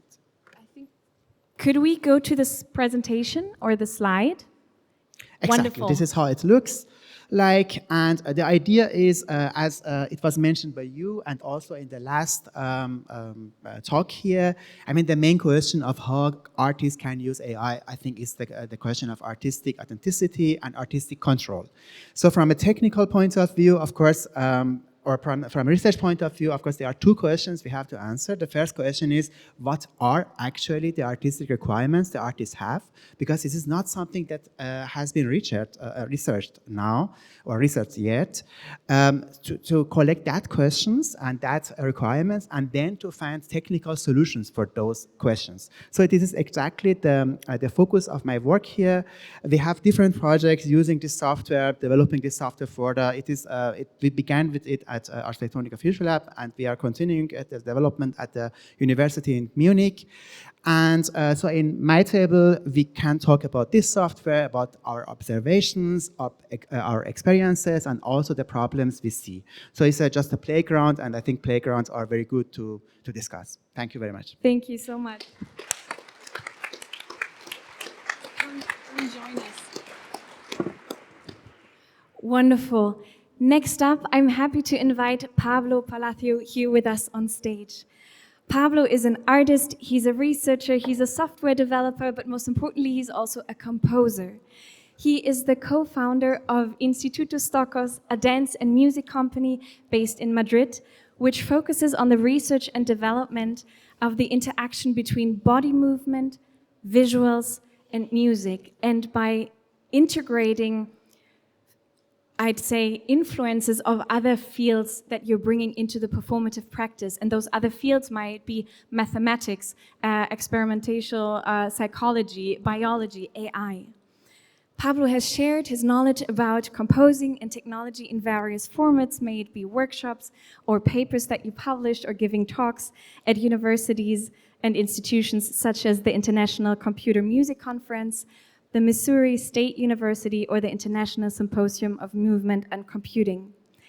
Today, you're here with us because Pablo is going to share about a specific AI toolbox, which was developed in a European funded project called Premiere. And you shared with me that it's basically an open source playground where AI meets the performing arts, revealing the hidden resonance of moving bodies and translating them into sound, light, and virtual forms. Pablo, thank you so much for being here present with us. The stage is yours. Thank you very much, Carla. Well, that's really a very imposing sentence. A lot of compromise, yeah. And yeah, the question is why to create more tools, more technology. No? Now it seems we have so much technology around that it seems it's easier to go to Mars than to oneself. No? And going to oneself is very important when you're doing artistic creation. No? Because if we look around all this, I mean, this space, these loudspeakers, the chairs, all the amazing installations in this Ars Electronica, all these things, they were first imagined. No? And this imagination can turn into things. You see, our imagination is a physical thing, because if we look inside us, we see images. We look around, we see these things, these objects, but our imagination can turn into a physical thing. And this tool, the AI toolbox that we created as part of the Premiere project, is actually focused on connecting our body, our imagination, with the matter of our discipline. Is for picking up the idea of the playground. It's also an open source playground, a combination of tools for movement analysis, movement synthesis, movement sonification, movement visualization, turning the body into light. It's a human-machine interaction environment, but taking the idea of machine from the etymological sense. Maybe many of you know this, but machine in the etymological sense means trick, illusion. So the ancient philosophers, they knew that our reality is short of an illusion. No? So in order to go into the reality of this illusion, we need technology, we need the trick of the art to make us believe and to make performances. We already made several performances with this toolbox, and we invite you to make more performances. And this is what we can discuss now in this table. Did you want to show the... Yes, here we have it.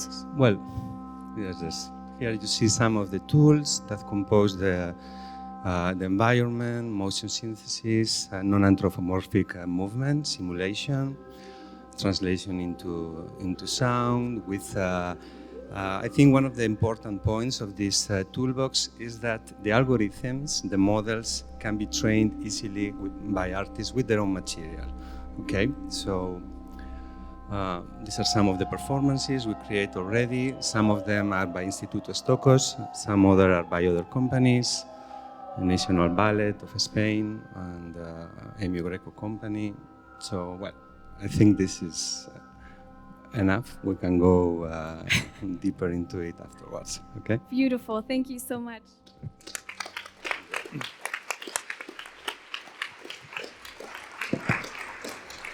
Thank you.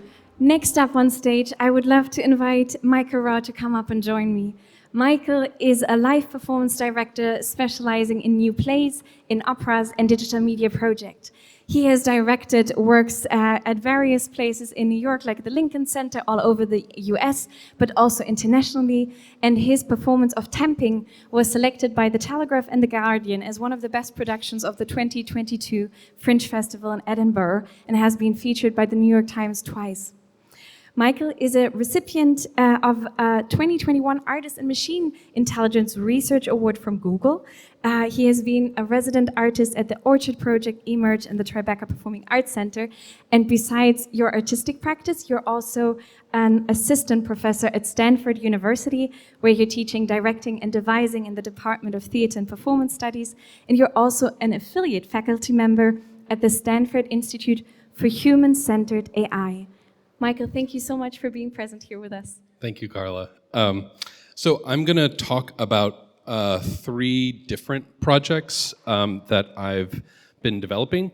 The first is a live image generation system that takes input from a live performer and then generates an image based on that. That's the image or the video that's playing on my right above me. So that uses live actors on stage. I'm doing the demonstration in my home, and transforms that image and replays that live on stage. The second system that I can talk about is an LLM live audio interface. So it uses in-ear headsets and an LLM that generates scripts and then transforms those scripts into little bits of audio of speech, and then sends it to the actors wirelessly, who then can repeat it or give them stage directions. So it's a kind of real-time improvisatory system with an LLM, a large language model or text generation.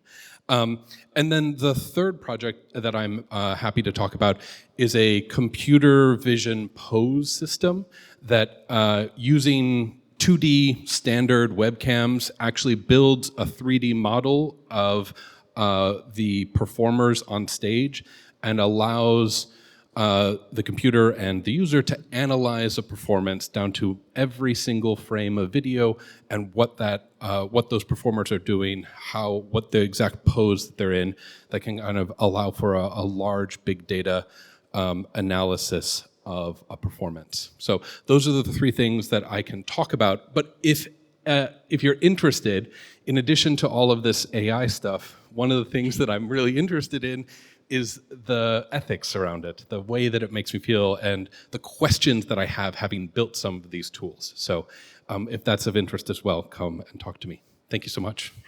Thank you so much, Michael. And to be quite frank with all of you, this is a question that we're all really excited to be talking about and to discussing with you, the societal impacts, the ethical questions. We were asked that this session here, because there will be a session about the ethics and the societal impacts this afternoon. So if you're interested in that topic, join the colleagues this afternoon. But we were asked to really focus on the practical terms, so we would invite you to kind of do both. Discuss with us what it means, how we keep the human-centeredness to all of that technology around it, how we have the artistic authenticity with it. So don't just focus on the technical, and I think this invitation that came from Michael speaks for all of us that will be present at the tables. Now, next up on stage, I would love to invite Victorine van Alphen to come and join me. Victorine is a transdisciplinary artist, an audiovisual researcher, a futurologist, a curator, and a philosopher based in Amsterdam. Your works move beyond disciplines and really oftentimes find themselves between different genres, kind of like, I'd say, immersive theater, social experiment, hybrid reality, and then kind of audiovisual installation. By creating social situations and reflecting on the current technological trends from a future perspective, you really make potential futures graspable, understandable, and your work really gets under your skin. Here again, if you haven't seen the performance that is currently shown here at Ars Electronica, The Oracle, A Ritual for the Future, I highly recommend go see it. There's a show this afternoon and also 3 more shows tomorrow. It sticks with you and raises questions. Victorine is also the winner of the Golden Calf for Best Digital Cultural Production in 2021. That's basically the Dutch Oscar given away at the Netherlands Film Festival with her intriguing and controversial immersive work IVFX, Post-Human Parenting in Hybrid Reality. At the bar table, you will not only meet Victorine, but also her partner in crime for The Oracle, Valentin Vogelmann. Do you want to wave, just so that people know? Yes, wonderful, thank you. So, Valentin Vogelmann is a data scientist who is passionate about translating between abstract formal theories and deeply human concepts. So you see, that's what's combining us all, the question about what it means to be human. Valentin will be at the bar table as well, and he is part of the Royal Netherlands Academy of Arts and Science. Thank you so much for being here in your marathon of performances. I leave the stage to you. Thank you so much for this generous and awesome introduction. I will read, because I already had 2 performances, and we only have 2 minutes, so I will read. Can I get our video? Yeah. Thank you. So I'm Victorine van Alphen. I'm completely dedicated to making immersive performances that question our relationship to media and technology, like many of you. And I often do that in a very physical, experiential, sensual, and social way. My newest work, The Oracle, Ritual for the Future, is a poetic and thought-provoking immersive performance starring the evolving relationship between humans, bodies, and AI. And it's blending personal story with a systemic presence. And it delves into themes like sensuality, death, agency, censorship, and irreversible change. And we still have 3 shows, so you can show up. It's sold out, but there's always someone who doesn't show up, so you might try. We use roborotics, so kind of erotic generated images, to explore the powers of AI in an affective way, so non-intellectually. Interesting, we believe that in the erotic as well as death, that it immediately points towards something deeper, something intimate, complex, social, and vulnerable, those aspects of our human nature as bodily beings. So, so how not to think but feel? We use, the video is much slower than I am. It's nice to think, but sometimes it's nice to stop to think and to really feel and then think again. So that's what we're trying to do with going into that erotic, to first feel and then think again. So it's funny, it's going twice as slow somehow. Did you pause it? Oh, yeah, here. So we kind of create a social ritual so that we can feel together and then rethink, how do we relate? Oh, now it's going too fast. Maybe you just can you go slide a little bit back? Oh, well, okay. So, does it need to be real to be meaningful? Well, we start with smaller questions, like, does it need to be real to be sexy? And we provoke those questions and then go to bigger questions, like, does it need to be real to be meaningful? And we're here to discuss ethics and tools, roborotics and choreographing with AI, and topics that you choose from them. And what we find really important, we're also undressing people, so we're dealing a lot with ethics. We're dealing a lot with biases. We're dealing a lot with vulnerability. And most important, Valentine hit it off, we have one other important reason that you should come. Like Victorine said, and I'm really sorry, Clara, but we do have to talk about the fact that AI tools are also very shit in a lot of different ways. And we do have to talk about that because while we work with them in these ways, we also constantly have to work against them as artists, as a society. And we're happy to debate that with you. Absolutely. Thank you. All those topics should be addressed in the conversations. Absolutely. Thank you all and you for giving us that brief presentation of what you brought with us to be shared with the audience today. Now, I invite all of you to get up, stretch a little, and join us in moving to the tables over there. We have, to help you orient it again, numbers at the table. You will find Niels Korte, table number 1 to your right, who will talk about robots, holograms, AI choreographer. We have Silke, who will be on the right, talking about robotics, dance, and the anthropomorphization of entities. We have Ali at table 3 in the middle, about contemporary music, human AI co-creation, and the question of artistic authenticity. We have Pablo, which will be in the middle row, about movement, the sonification, embodiment, creativity. You heard them. This is just a reminder to know who's present in the room. Then you have Michael Rao, large language model, live scripting, live video image generation, and computer vision pose detection.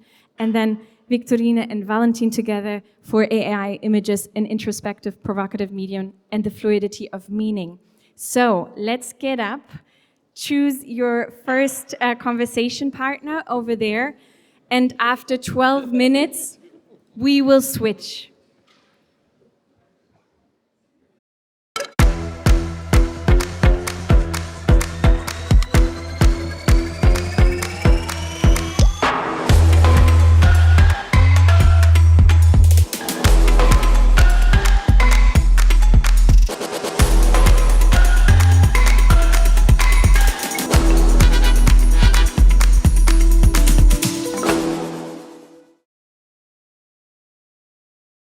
Thank you for being still here at the end of the day, because now it's getting serious. I told you it's now Act 3.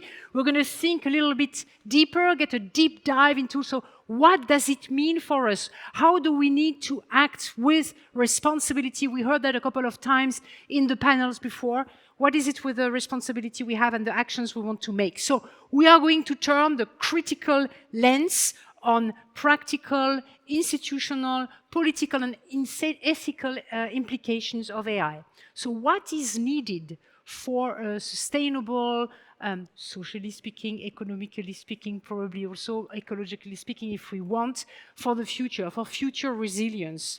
What do we need to do? And we were going to take a very operational perspective. So I'm going to welcome 4 speakers on stage, and I'm going to call them one by one.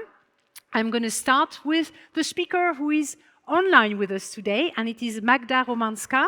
I think we can see her. Yes, I think you see me. I don't know which camera you see, but hello. Hello, Magda. She's a professor at the Emerson College, affiliated at the Berkman Klein Center, and chair of the Transmedia Arts Seminar at Harvard. Her research is really exploring how AI reshapes authorship, labor, and ethics, so I think it's a really good match for us. She's leading the digital access research project on streaming equity and algorithmic bias at the Meta Lab at Harvard, and she has a forthcoming book coming up to explore the legal and structural challenges of digital theater worldwide. So I think it is perfect for us to have Magda with us, and she's the first one. Okay, so we can applaud even if she's not here. Yes, exactly. Thank you. So now I call on stage, and you can take a seat. You have 1, 2, 3 seats. I'm going to take this seat. But I can welcome on stage Pauline Gerlings, Dutch dramaturge and writer and ETC board member.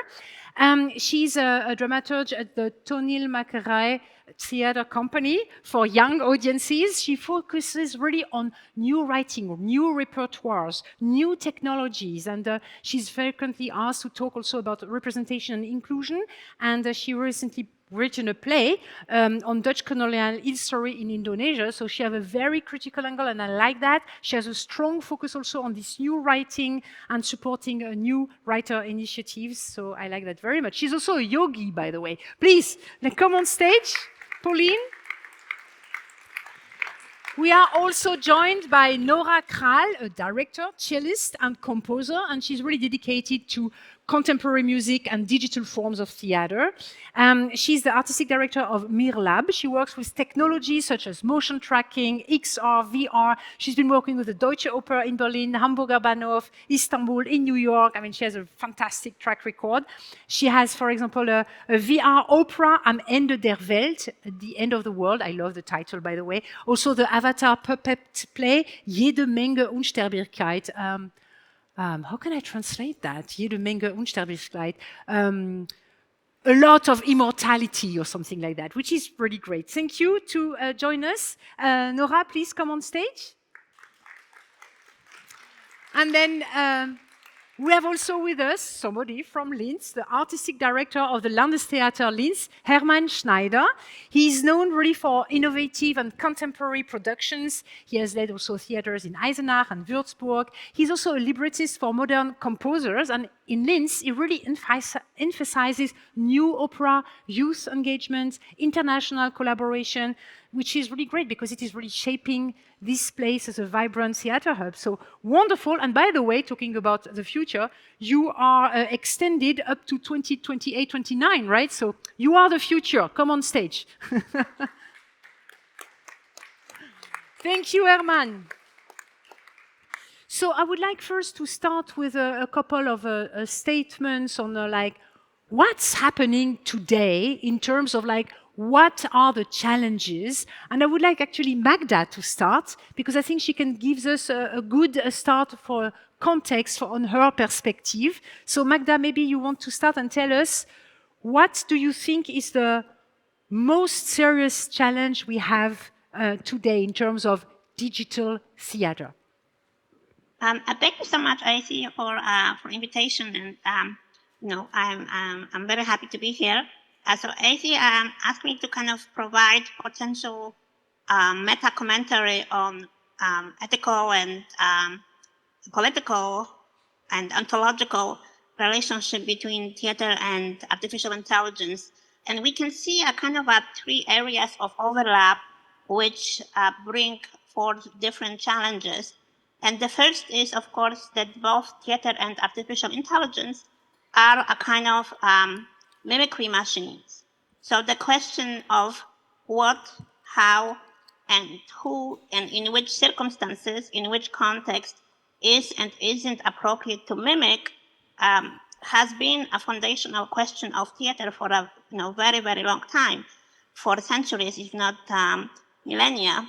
So we, as a theater people, have a vocabulary with which we know how to talk about mimicry and representation. And philosophers of AI and people who struggle with the ethics of AI have not necessarily yet developed that kind of vocabulary. Of course, the purpose of mimicry in theater is very different than in AI. From the very beginning, and it's true across most cultures, theater started as a kind of a philosophical place in which issues of existential and moral issues have been discussed. And so theater mimics because it tries to find answers to a big troubling questions. And AI mimics without any particular purpose. So the question of moral or ethical AI or AR with a purpose, it's one that we will be discussing and we discuss right now in different contexts. The second issue, of course, is the issue of pattern recognition. And both theater and AI, in some ways, are a kind of a pattern recognition machines. And of course, in theater, we have two types of patterns. The one type is the dramatic structure. And in some ways, theater people, a part of your training is to be able to recognize and to replicate a pattern of a proper dramatic structure. Or if you want to disrupt it, you at least have to know what you are disrupting. So at least in Western theater, and we see a very similar models in other theaters as well, but in Western theater, this pattern is a kind of a foundational Aristotelian dramaturgy, which we continue to replicate in some ways or disrupt in others in post-dramatic theater.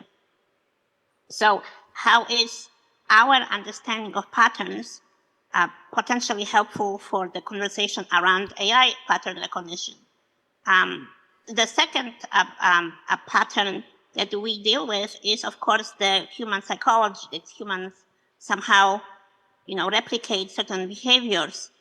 And our understanding of characters as being coherent, comprehensive, and fit certain patterns in a way is also reflected in AI.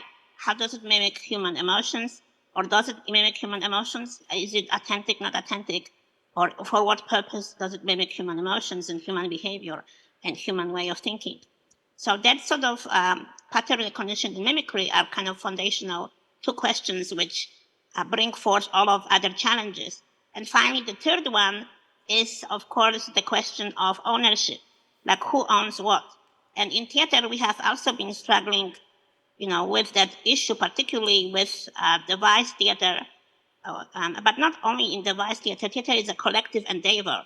So different aspects of play production or production belong to different people, and sometimes those lines and those borders get disrupted. And the question, of course, of copyright and ownership of content is essential in how AI will advance and how it will be used.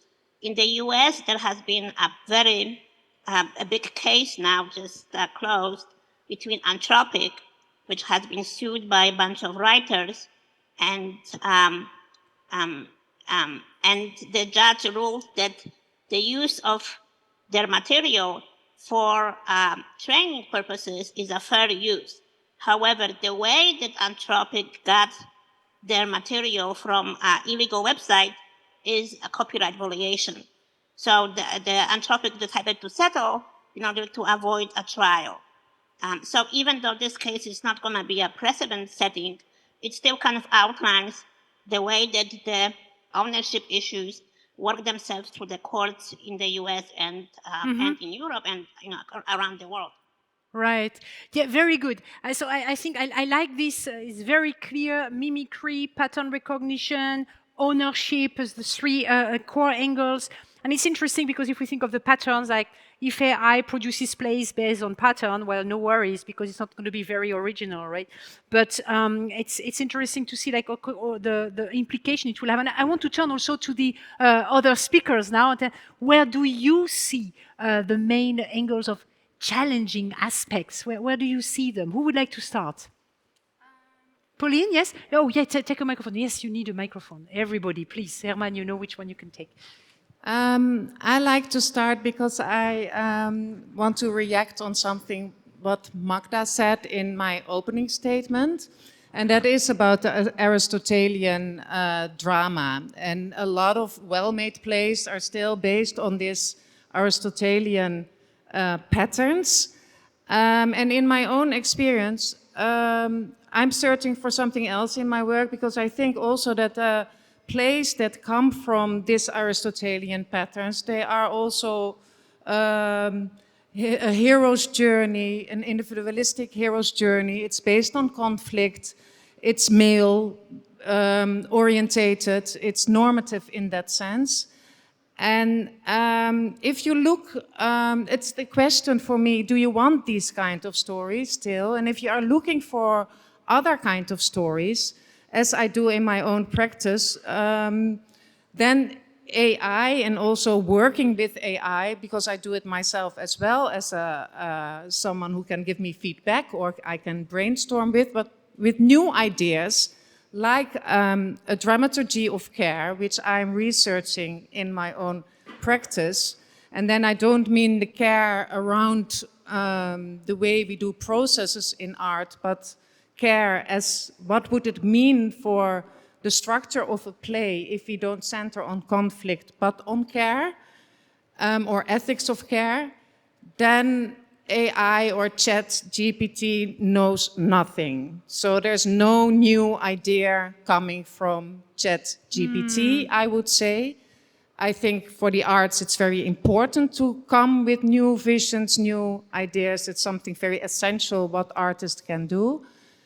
And I like to put care on the table as well as a principle, because I think we, if I would say we need a paradigm shift towards care, because AI and the whole tech world is, in my perception, emphasizing or amplifying everything that we don't want in this world.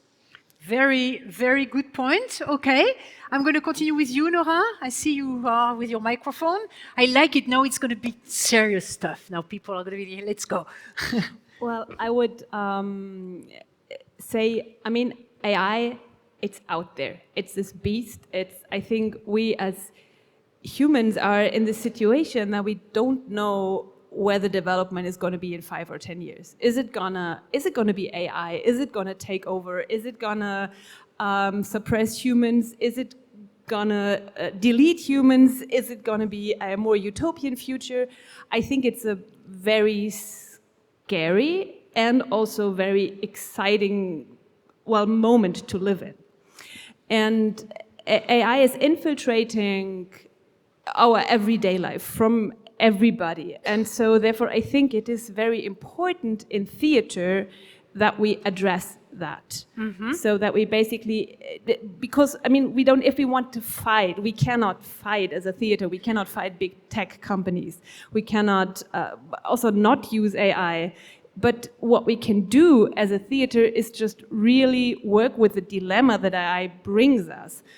We are there, we use it, we can't get out of it, but so then let's just look at what this beast is. So that leads us to actually really concentrate on productions that really deal with the thing we personalize. We think it's a more or less human being, put it on stage with us, see what it does, but also, and there we come to an issue that we need tech-savvy people, that we can use open sources, that we can use ComfUI, that we can use all these things where we can actually dig into the structure and reveal what AI is, where are the filters, what's happening when I change things, what is this beast? I think this is very important that we deal with that. I mean, it's interesting what you say, that like, what kind of beast is it? I mean, to be very honest, I mean, it is our data, it is our patterns, it is our thing, it is our algorithm.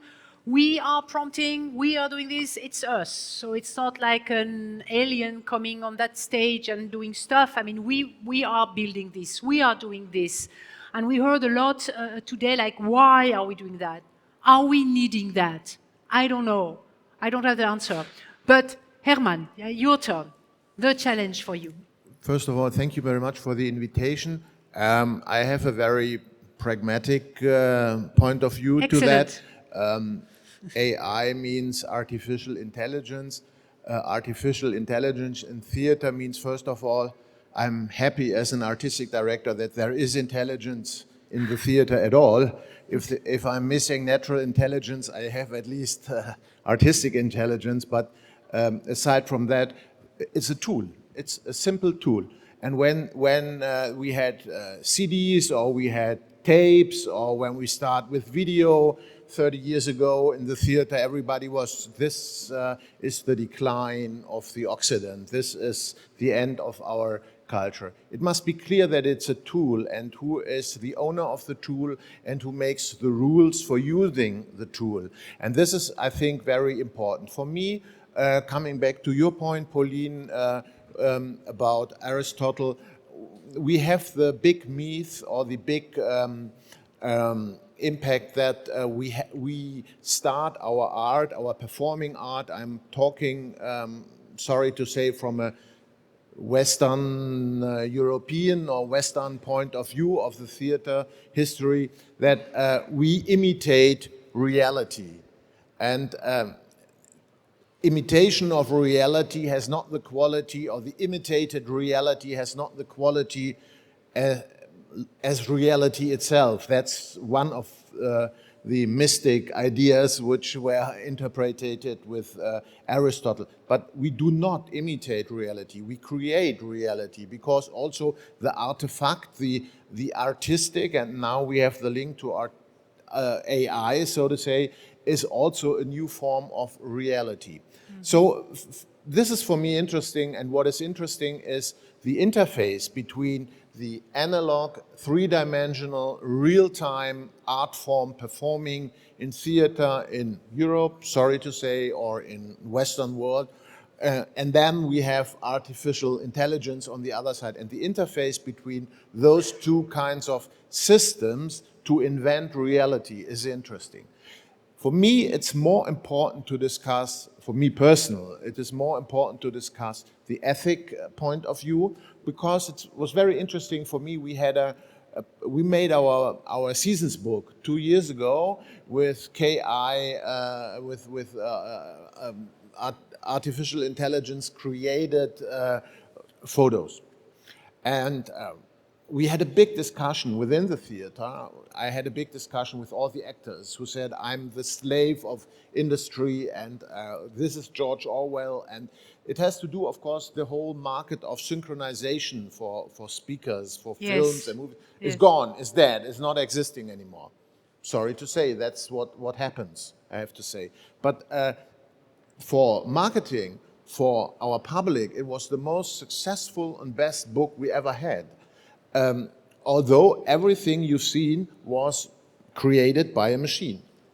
On the other hand, it was really disgusting, because everything you've seen on these images was created by AI. And how do they create, aside from the algorithm and the operating?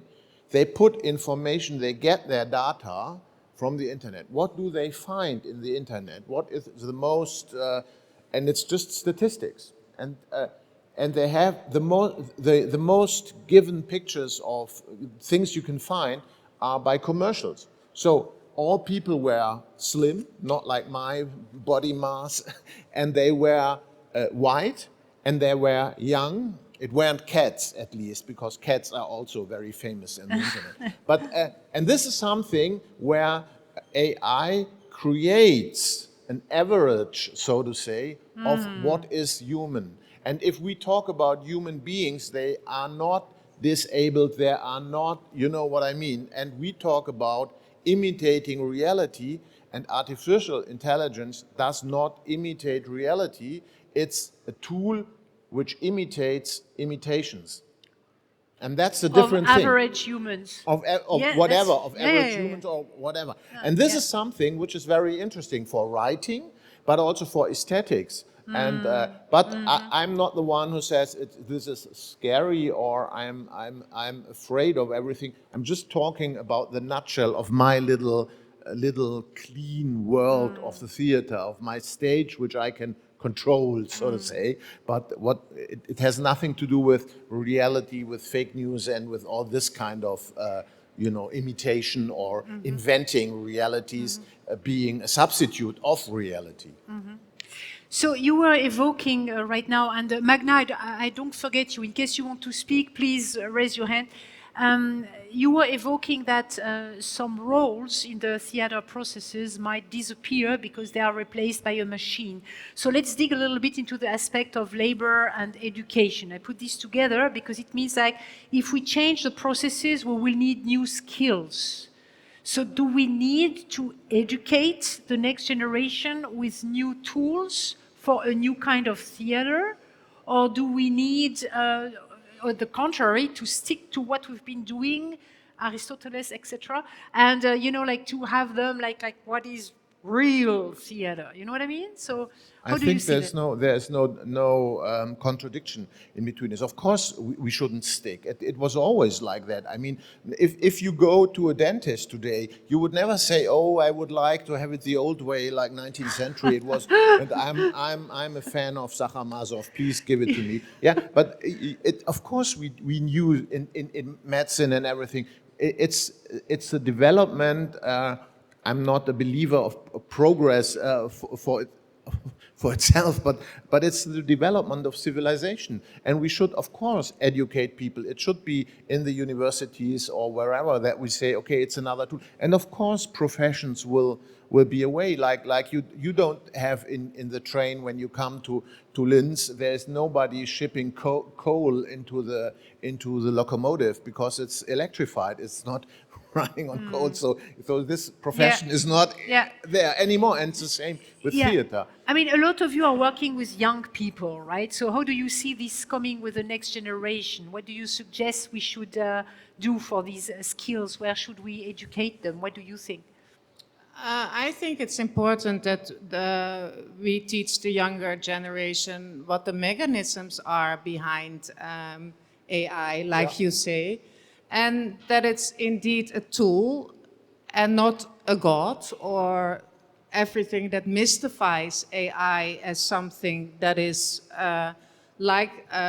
there's so much narrative around AI and around big tech that we cannot do something about it, that it's anyway happening.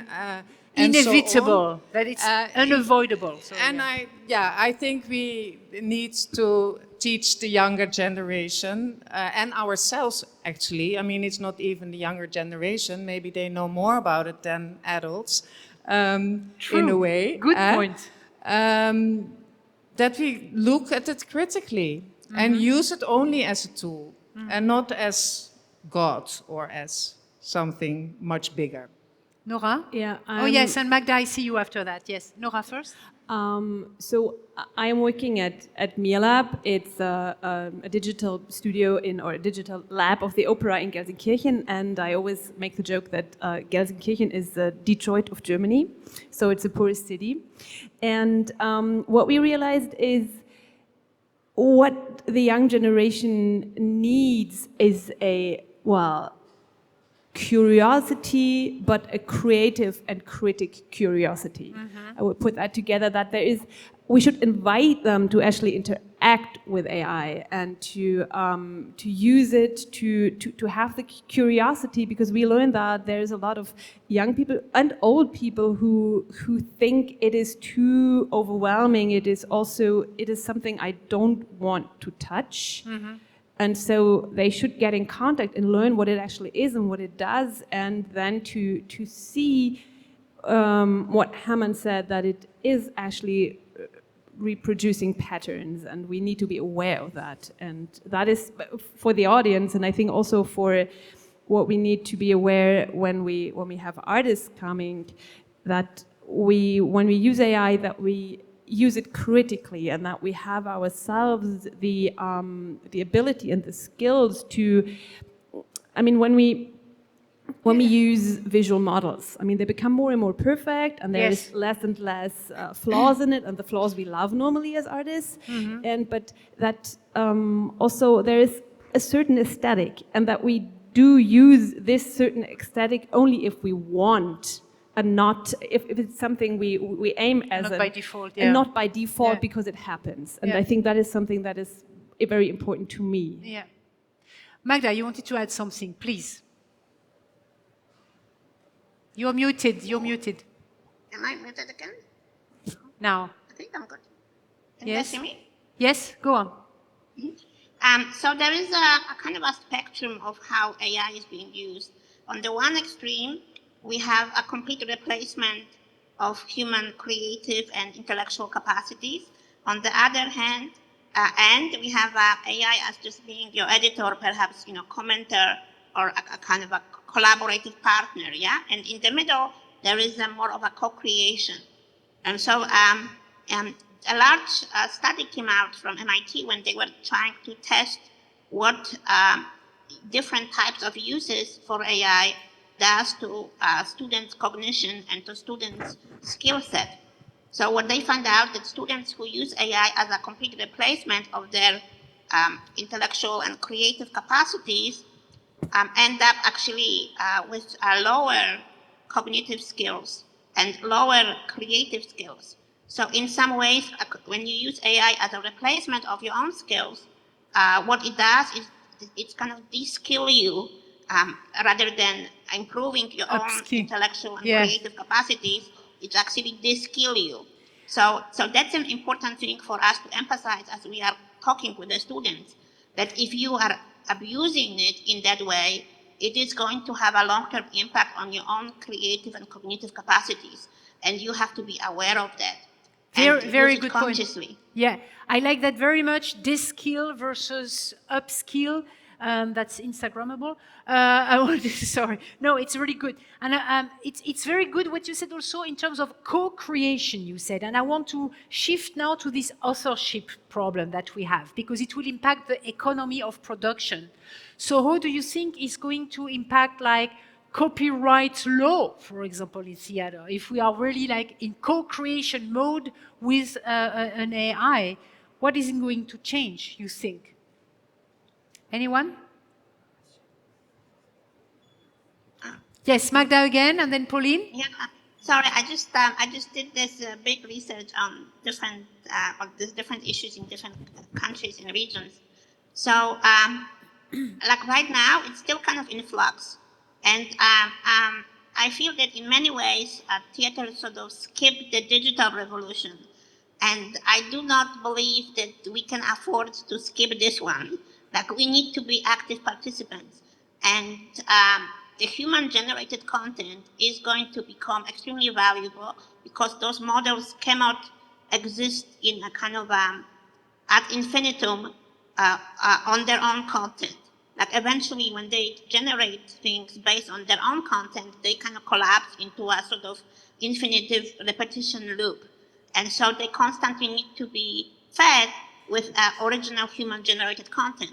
So then content which is generated by humans is what we call, the gold of the future, so to speak. Yeah, the databases of theater shows which have been recorded and maintained, in databases of plays and all of production notes, whatever it is, are going to be extremely valuable. Okay, so how will theater participate in this? It's a big discussion. Like, are we a common good or are we a commodity? And this is a very different self-conception and different funding models. Like in the US, it is assumed most of the time that we are commodity.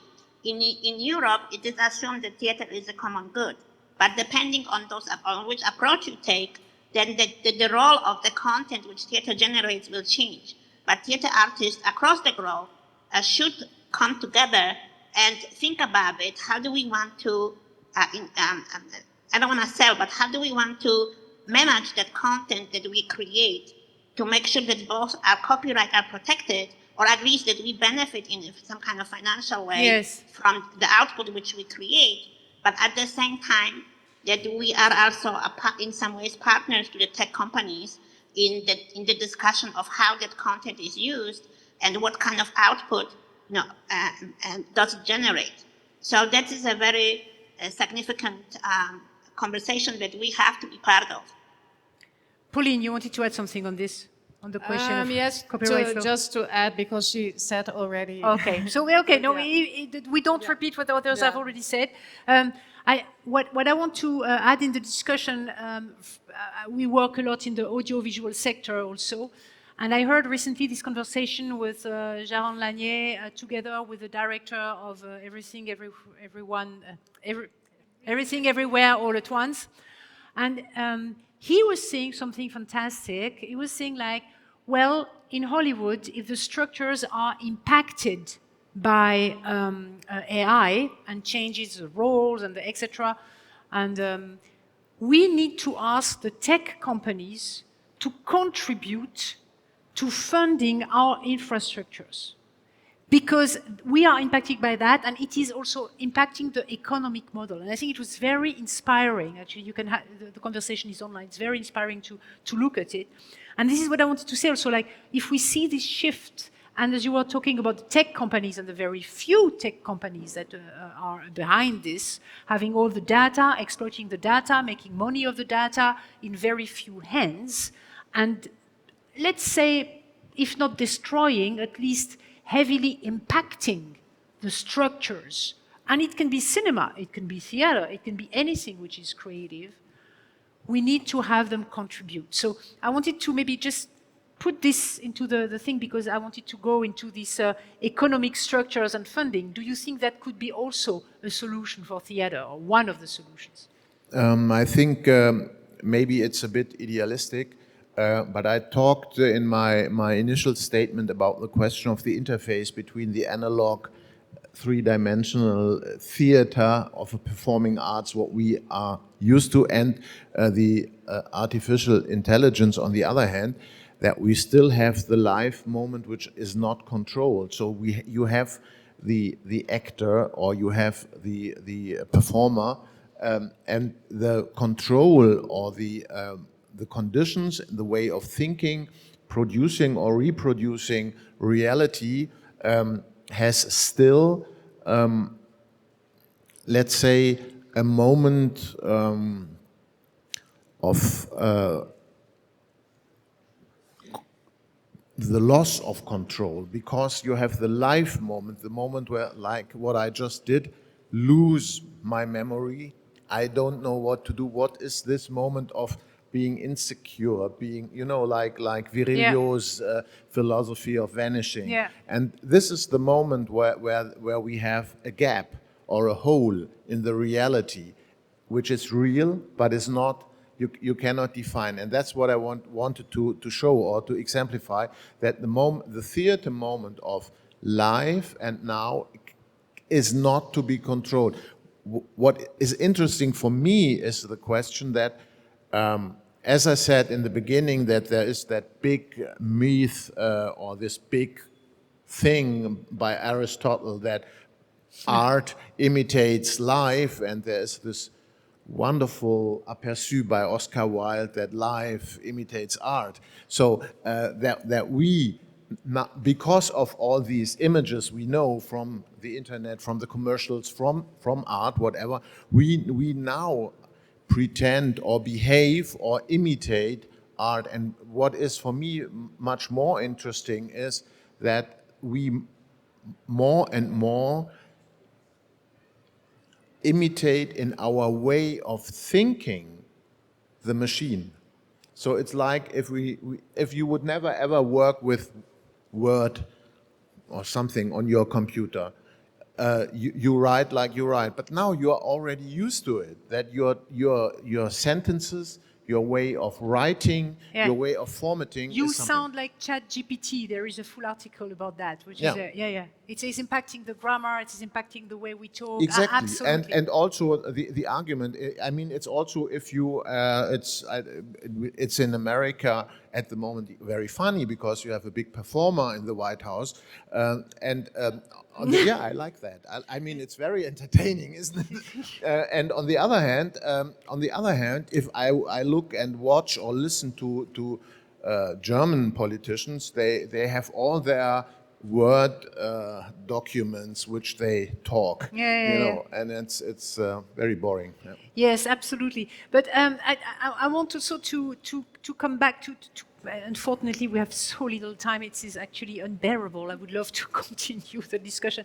I want maybe to talk a little bit more about this thing with democratizing tools, giving the access to more people to create, and also the tools giving access to maybe other audiences. So I would like to talk about this inclusiveness or potential of more inclusivity with the machine for creators and for audiences. Well, I think, AI has a very strong impact on that we can make interactive systems much easier than before. Mm-hmm. It is, to get in contact with the audience, I think it's, we can develop participatory structures during the plays, but we also can develop a whole new system around, like everything we tried to, as a theater to, we have the problem that especially in the area where I live, that we have less and less audience in the theater. So we try to do things with YouTube and videos, but we could, for example, just invent a chatbot that you can talk to before you go to the theater for the first time in your life. So you don't need, and there is a lot of service things we could, on the one hand, a service of the theater to get people involved, but also invent things that are a bit more transmedia in combination with performances, that there is, for example, a character that is in the piece. We can make an avatar of it that you can talk to. So we could widen this up and have people starting thinking about that. And that was what was discussed in the talk before, that maybe you have an interactive video that at some point on demand you can start talking to Darth Vader. Yeah. So that afterwards you can start talking to a singer or not to a singer, to a character of the opera to get deeper into the topic. I think there is a whole new field that opens up to engage with the audience.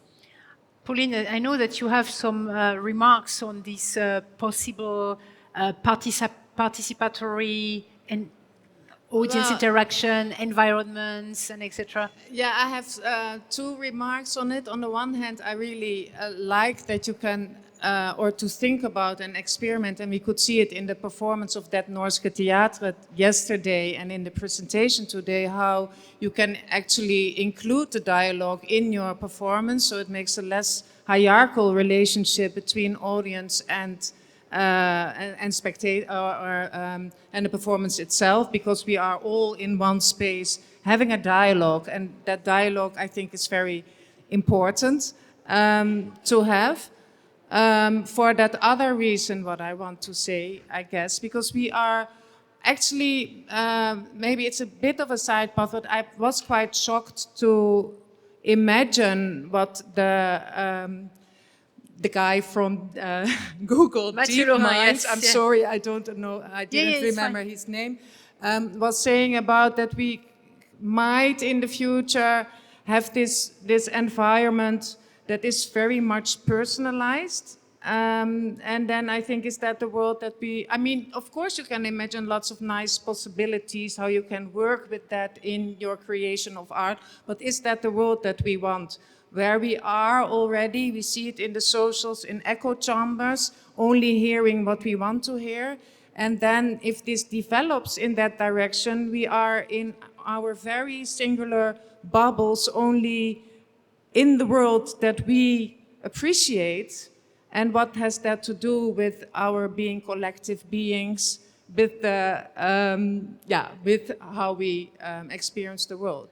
Actually, yeah, this is the true essence of theater, going together to an experience, just like cinema does. Also, yeah. Magda, did you want to add something on this? Did you raise your hands, or did I? Yeah, I just want to add that this was an excellent point. That in this kind of world in which completely reflects you, without any critical engagement with you and any pushback, there is already a psychiatric term for that break. It's called artificially induced psychosis. And we have a lot of problems with it in the US with the teenagers who are kind of often, like commit suicide because ChatGPT told them to do so. And so this sort of, break with reality that artificial intelligence can induce in human beings if you're not careful in how you manage it and how you perceive it, that's going to be quite, I think, a big problem. Because also, our reality with the climate change, the political polarization, all the wars, will push people towards greater and greater escapism. And this is what ChatGPT offers, is a kind of alternative world in which you don't have to worry about any of those things. And so this, when more and more people break with reality, how will we truly address global existential problems that we must address as a society? So that's something that also I think is, should be part of our conversation. And here, theater as being a communal, relational medium can make a huge impact. And I have to encourage everybody to kind of really push forth and make connections with tech companies and be politically active in write and publish things which engage with those questions. Thank you. Pauline, you wanted to add also? Yeah, also because there was also being said that ChatGPT will develop in having more empathy. I think that is also a very, very scary thing, because it's a machine in the end. And exactly the boy who was talking to Chat didn't want to talk to his mother, and of course Chat feels already very personalized Close, yeah. and human. And if I talk to Chat, I say, "Hi, Chat. Can I ask you?" You start to do a very. It's too personal already, and we forget that it's a machine. Herman? That's true.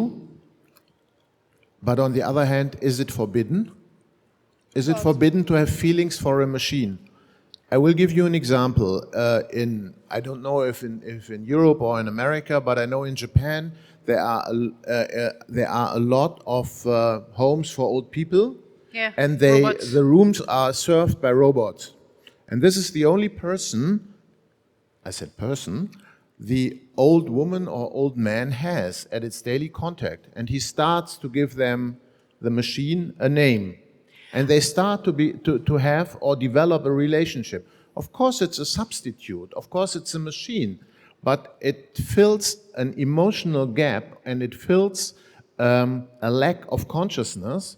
And I couldn't do it, unfortunately, for financial reason. I had a long dialogue with a Japanese composer, and it's a woman, she is about 60 and her mother is about 88. And she lives in such a home, and she started to, being very romantic, fall in love with that machine, and she started to write an opera for a machine which has to be programmed and a female role, and that's something what I wanted here with us, Electronica, and some other people to do. We could do it, long story, but anyway, I thought it's not forbidden to but have... you cannot forbid emotions. No. So that's the thing. And I want to quote Kesley Killam, who said on a TED Talk, she said, to my answer, she answered, the love is real, the lover is not. No. And it doesn't matter. You still feel the emotion, and it's a true emotion. And that's what we were seeing in the first fireside chat, I think, this morning, that it doesn't matter, actually, if the technology is producing the illusion and I feel something, it's fine. Right? It's fine. I mean, idealism works the same. I mean, conventional idealism, that people say, okay, I'm going to die for this idea, I'm going to fight, I'm going to do this. I mean, it's ideology, but on the other hand, I would not fight for an idea, which is completely ridiculous, but other people would do. Nora? And I would well, as we're talking about theater, I mean, this is exactly a thing that theater is about, right? I mean, it is love, it is impossible situations, it's not being loved back, or, I mean, and so I think this is part of the stories or part of the content we should talk about on stage or in the project we do, because that matters, that is new, that is something that it's coming, it's becoming more common, and it is the content that matters. So, I mean, this is great, because I wanted to ask you unfortunately, we are already coming to the last round. If we have a couple of, do we have questions in the audience, by the way? So prepare your questions. Maybe I'm going to ask you. Anyone wants to ask something? One question we will have. 2 questions we will have. Okay, so I'm going to give you the floor in 1 second. I just want to ask you, what do you think is the most important thing we should do, being theater practitioners, knowing that AI is invading the space, knowing it is not inevitable necessarily? What is the first call to action you would like to give to our audience? What should we do to make it more sustainable, to be more resilient for the future, for theater? What would you suggest? I would like each of you, please, a brief statement or a brief call to action. Well, I think we should stick together, use open source, try to look under the surface of what those models are, and make us being aware of how AI works, what it does, and collaborate as different theaters, share skills, share knowledge, share even funding maybe, and make us and the audience being aware what's coming. Okay, I like that with be aware. I would add, you said before, the content on stage, the narrative. So also changing the narrative and exposing this on stage. Thank you, Nora. Please, Pauline. Don't panic, I would say, theater makers. I that. think we should make work on these subjects, these new topics, and value very much that we are in a live space together with a live audience in which you can have a dialogue afterwards or during your show. And bring all the echo chambers together in one theater space. As we have working for youth, we have many different echo chambers in our audience and make them have a dialogue together. Thank you. Herman. We shouldn't do anything. We shouldn't do anything. We should, if thinking is doing, which could be another panel discussion, yes. Then we should think about, are we really sure what the difference is between us and the machine? And why does it matter? Does it matter? Does it matter? I think also it's a good question. Thank you. And Magda, we started with you. I want to finish with you before opening the floor to questions. Please. So creatively, I think Harold Churchill's plays, particularly Love and Information, which came out 10 years ago, was so prophetic. So encouraging those plays which kind of look forward and try to reimagine the world in the future would be one creative thing that we can do. Logistically, I would strongly encourage theaters to create infrastructure where they can record and secure their content, because that content will be what will sustain you, because that content will be necessary for AIs to function, and to build relationships with tech companies. And actually, I see the two Daniels that you mentioned, they both Emerson alumni, but I also write about this in my book, that theater have to ask AI companies to fund our productions, because our productions create content which they will need. But this will also require a conversation about how the profit from that content are distributed among the artists and how it sustains our production and our innovation. So thank you so much. Thank you very much to these panelists. And then I want to listen from you. We had one first question here in the first row. You are wonderful. We already have the microphone. Thank you. Please go on. Yes, hello. Do you have, please tell us to one question, and to whom would you like to ask the question, please? Thank you first of all for the discussion, and it's less a question, or in general, it should be more awareness about the energy we use for using the AI in theater and everywhere. I think that would be very important. And the question would be, perhaps in 5 years we would not sit here because there is not enough energy to use AI 30 anymore. years, I read. 30, not 5. So we still have to deal with this for 30 years. Yeah. Okay. But I mean, I'm not sure. I just say what I heard about the research. That's something. So awareness for the sustainability, ecological sustainability is also something. So it's not a question, it's more a comment, right? The kids as well, yes. Yeah, okay. Good. Then the second question, sorry, you were not first on the third row, and then you. Sorry. Ladies first. In that case. No, yes, exactly. Thank you very much. And thank you for you being part of the team and jumping all around with the microphone. This is very helpful. Please, go on. Yes, again, not a question, but a quote. Thank you, Pauline, for your quote that you said we need new stories, because it's the second time I hear it in a panel like this. So, and also thank you that I heard that AI can't make new stories because they are only like trained with the old stories. So I'm very happy that it still stays with us to create new stories. Okay, so that's not a question, that's a comment. Fantastic, I love it. Please, now in the first row. No, first row. Yes. Yes, I see you, but he was before. Thank you for the fantastic panel. Very good arguments there. I would be interested, you're performers or you're in the performance business. talking about interactivity, could you imagine training language models with your audience to make them better understand what those language models do, and then make them become part of the performance? So Did you understand to everything? Involve you Training what? Yeah, involve your audience in training language models.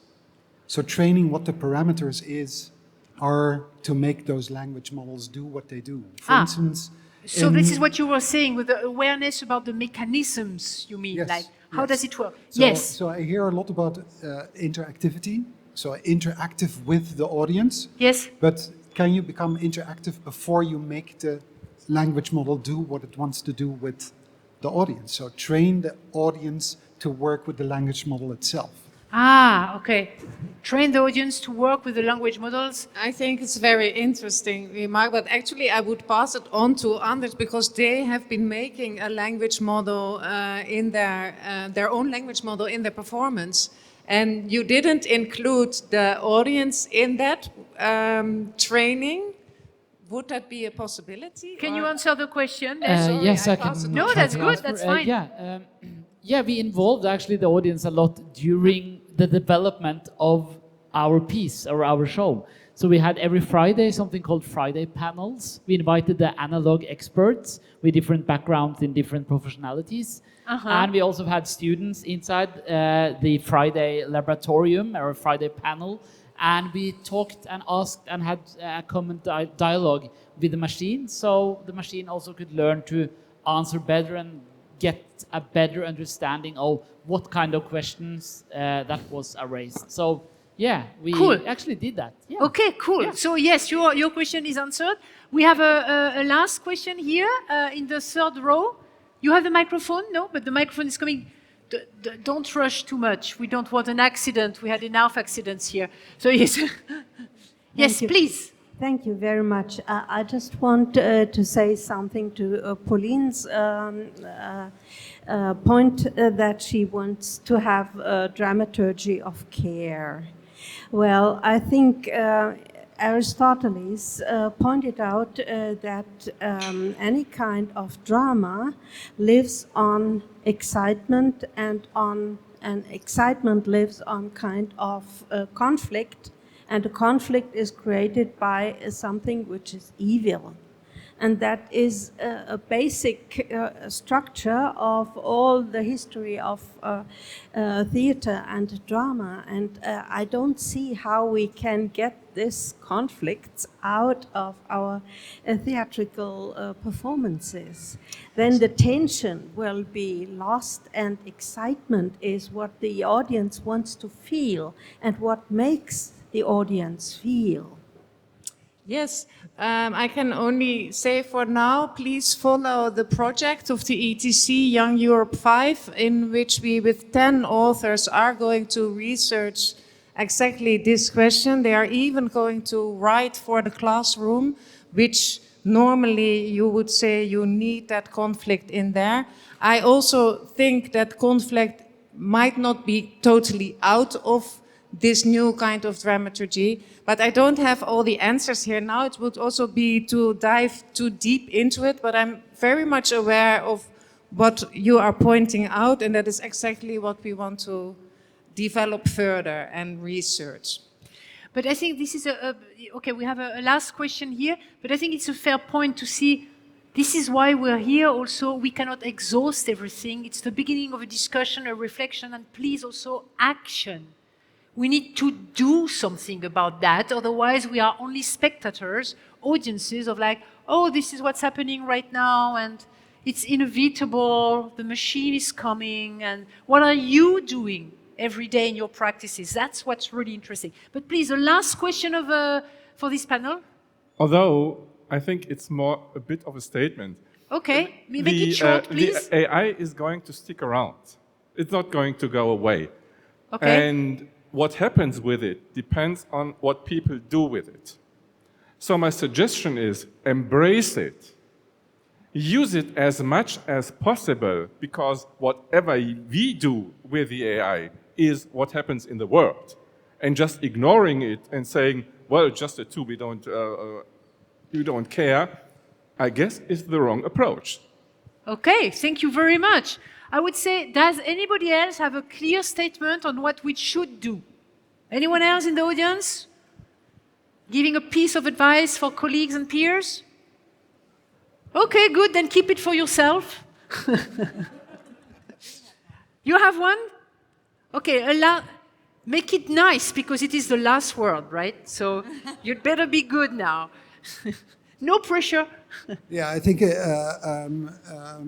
I understand that. I have a question about who is the we then, because we are also fighting big commercial power in AI development. Yeah. I think it's very important to do as much experiment as possible and to understand what we are optimizing for.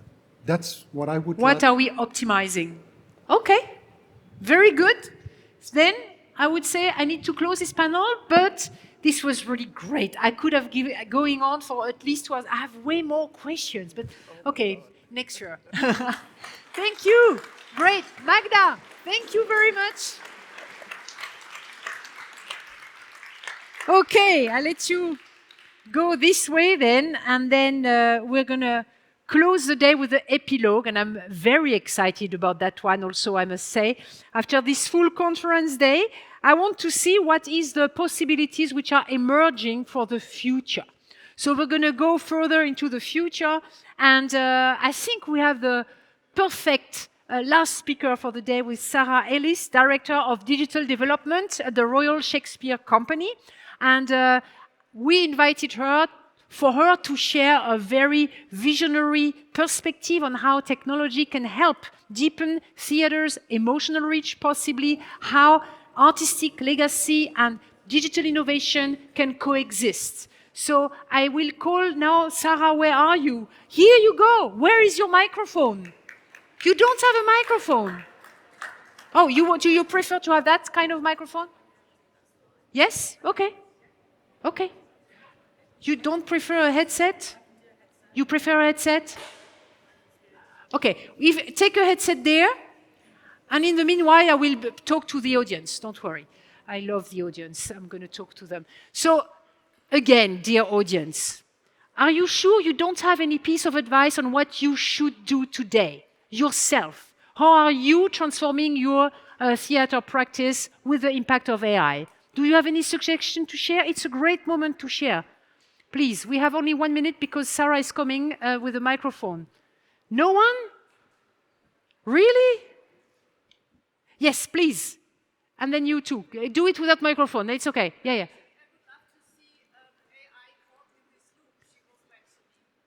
yeah. Take the microphone. It would be a great experience to see what in the... I said, for me, I would love to see an AI model caught in this loop of just doing the same she learned because there's no new input from us. Yes. So this would be very interesting. I think interesting, yes. Yes, okay. And you had also something to say? A little input, yes. I'm doing theater with youngsters since 25 years, and they want to have AI discussed on the stage and... in the narrative? Yes, and yes, also cool. work with it. Yeah, absolutely. Take it on stage, bring it on stage. Yes, something else, this is good. Hold on, the microphone is coming, and thank you for rushing around. I really appreciate that you're so fast. Thank you. No, I just want to say that since this tech is evolving so fast, I think the most important thing is on collaboration, because otherwise it is going this way and we know what is happening with tech lords, so there is no going back after some point. And I think the only way to act against this is collaborate. Collaborate. I love this. We're not going to top this. This is fantastic. I like that. So then collaborate together. After that, there will be a networking event, so you will be around. So talk together about this. This is really very important. Now, Sarah, I'm going to leave you the stage. I've got the technology. Yes, I mean, like, I would love, actually, before you start, I would love to know, like, do you have 1 or 2 points which were the most imprinting points for you today? Just 1 or 2 remarks. Yeah, no, I sat I've been sat quietly, which is why I got completely lost. Yes, actually. I love it. I know, I've been completely. The last panel in particular was. What I loved about it is just really truthful in terms of the concerns and the complexities and the uncomfortableness in some of this of which we're sitting. And I think that's really important, actually. And to have a day like this where you are absolutely able to do that and look at all the different perspectives. The beginning of a discussion, right? It is, but also like that shows it's working and that's change. And sitting with the uncomfortableness and the discomfort of that is actually when you start finding what's possible. Good. So please invite us to the future now, right? Gosh, the future. I would be really rich, wouldn't I, if this was a talk where I could talk about the future and go, this is what's going to happen, people, with AI. I'm not doing any slides. That's really off-putting, but you get 2 Sarahs in this particular talk. The reason why I'm not doing any slides is because when we look at technology and when we look at all of the conversations around technology, actually sometimes the technology disrupts the discussion. And there's lots of talk in theatre about when video projection came along and you stopped looking at the actor and you started looking at the big screen, if that makes any sense. And so the next half hour really are about me giving you a series of provocations and thoughts and sort of like things to put out there to think about for our future, our collective future, our individual future. What future would we like? And also one of the best places to go actually is the past, because sometimes when we look at innovation, we just think it's that we're doing it for the first time and no one ever innovated before. And that's not true. Particularly artists have always innovated and society has always innovated and there is a collective human search and endeavour that pushes people forward. And to think about, sometimes it's not always about going forward either, is it? Sometimes it's about looking back, past, present and future and the tenses that we're in. So I wanted to share a little quote from The Empty Space by Peter Brook, who amazing theatre director, and someone I've been reading recently just because I think one of the things about AI is about truth and believability and connection.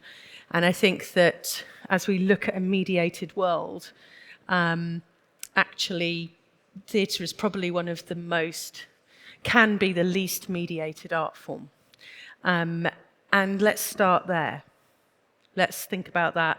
And he says, at a time when all sounds are shifting, the search is automatically a search for form. The destruction of old forms, the experimenting with new ones, new words, new relationships, new places, new buildings, they all belong to the same process, and any individual production is just a separate shot at an unseen target. It is foolish today to expect any single production, group, style, or line of work to reveal what we're looking for. The theatre can only advance crabwise in a world whose moving forward is often sideways and backwards. I thought that was really interesting. Forwards and backwards, I love it. Yeah. And actually that crabwise. And just again, when we look at a future, but actually the future's quite passive. The future's something over there that sometimes we don't need to think about. The future doesn't mean that we have to respond now. And that's, again, I go back to the last panel about how brilliant it was to be able to have a discussion about the feelings about this technology now, but it may not be that those feelings about this technology are what ends up happening. Do you know what I mean? It's those sorts of future iterations. And again, we can sometimes look at, it's easier for me to think about the next 10 years than maybe it is for me to think about the next 18 months. Particularly like with a political environment or particularly in what we're doing. And so again, just thinking about like, it's actually easy to talk about a future with less responsibility than talking about, well, how do I put something out there now in the world? What's the thing I need to say right now? So it's a great privilege to work with a playwright that's 400 years old because he's been there, done there, seen it. And his work has certainly been around a bit, so you can start seeing those patterns and you can start seeing those iterations. I didn't know this till recently, but there are no stage directions in Shakespeare. which means you can do what you like. And that's quite interesting. And I think about giving space in that, giving space for us to think about that. And it actually does have an elasticity to it. Those plays have an elasticity. But what they also have is magic and realism and story and perception. But in Shakespeare's day, imagine A Midsummer Night's Dream and imagine the play in a different lens. Imagine that forest was really, like, seriously scary. No night lights, absolute darkness, absolute fear of what you might find.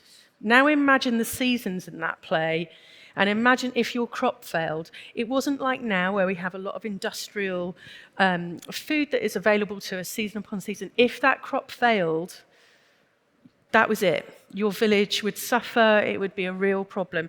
Imagine Macbeth, and imagine you are commissioned for the new king, a complete change, and it's on you to deliver a play that saves your life, that keeps you in there. And you create a play that tells the world how bad and bloody revolution is in a really brutal, violent way. Imagine listening to thunder in a theatre for the first time. Sounds that were made up, sounds that you started to hear. Imagine those worlds building, and now start to think about how you lean into these fears, and then how you lean into the fears that we've discussed today, lean into the opportunities that we've discussed today, and all of those unknowns. It's thinking about actually the real jeopardy of what those moments are in those time periods. So when we look at Midsummer Night's Dream now, we're like, oh yeah, they entered into the forest. Great, we had a great time. That wasn't how that play was thought about then.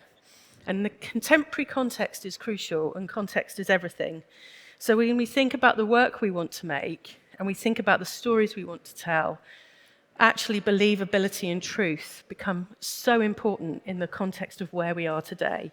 And some of the work that we make now may not last in the next 10, 15, 20 years. Some of it will. But I think some of the work that will last are the ones that maybe don't have all the stage directions.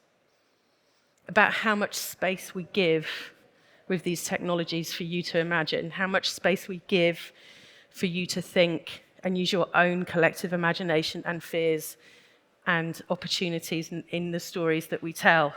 So I think the future isn't me going, we're going to optimize using AI to make you a very fast piece of theatre, and it's red and shiny, and it will be supercharged, and it will be all virtually done, and we won't need to be together anymore because we'll have some theatre in our houses, and it'll be lovely.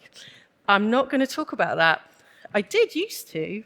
We used to talk about technology as faster, optimization, but actually in a really mediated world, technology has a very uncomfortable relationship with a utopian construct now, because we're deep in the fourth industrial revolution.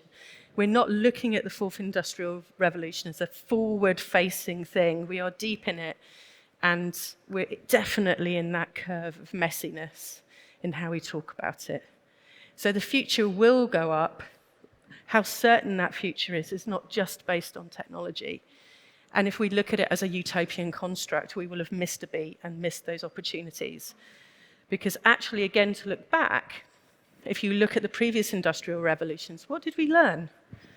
Well, we learned that a very small amount of the population made a lot of choices that we live with now, and those constructs and structures remain. But what would have happened if we looked at indigenous practices or different points of view, or sat with some of those complexities a bit longer that we're talking about today?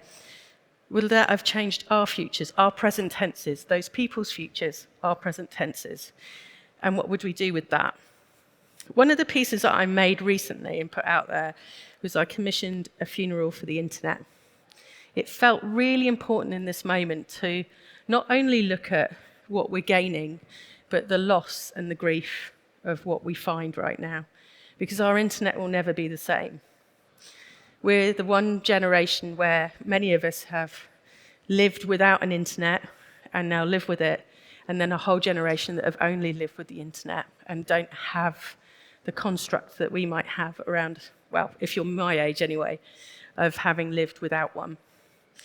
But as it was picked up today, some people did talk about that loss, because the mediation between you and AI is a deeper level of an infantilization of yourself. You are feeding your own internet now, you are feeding your own machine.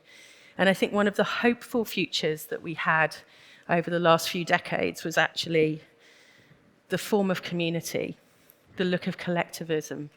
But some of our choices in that time have been, I'd like to receive what I know, thanks. I'd like to hear what someone I like says. I don't want to hear that different point of view. And we are the product of our own actions in these moments.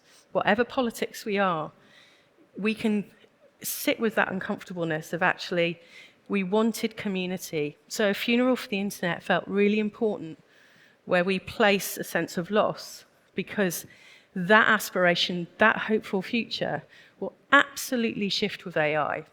And that mediation and that capture of your data and the perpetual capture of your data will continue and continue and continue alongside you, with you, without you, whether you like it or not. And so when we think about truth and we think about theatre, when we think about collaboration, which was mentioned, which I love, let's also think about collectivism, and let's think about the political aspect of collaboration, who we collaborate with. Are we just talking to ourselves? Because one of the big challenges in our future will be how we come out of our own sense of mediation with ourselves. How we look at different truths, how we look at different stories, how we look at different perspectives. Because one of the brilliant things about theatre is we all sit here today and we all have a different truth of what we walk away with. We all have a different perspective. We all have a different understanding, but it's the same thing here, and it will change. If we did it tomorrow, we'd have a different vibe. We've had a different audience. It might be raining outside. It might make us all a bit grumpy. Some of us might have a hangover. My point is that it's never the same. It's perpetually fluid. But your truth is as relevant to yourself as anyone else's, and it's equitable in that room. And I think when we think in this moment about these technologies more than ever, how does that make us feel? How do we get to this? How does that make us feel? Because that is the new form of mediation. What you are discovering through the variety of devices, the variety of ways that you can be optimized, embodied with these technologies, supported by these technologies, discomforted by these technologies, actually marginalized by these technologies now, is a real thing. It's like AI has got very close to the table that we eat from. So how are we going to feel about that is how really important. And theatre is, again, one of the best forms of art that can sit with that and also acknowledge that we can all be in a moment together where we think differently. And we do think differently, all of us. We might agree, and we might think the same, and we might have the same politics, but we think differently. So how does that turn into an LLM? How do we place principles around the structures that have been made around us quietly, some noisily, behind us?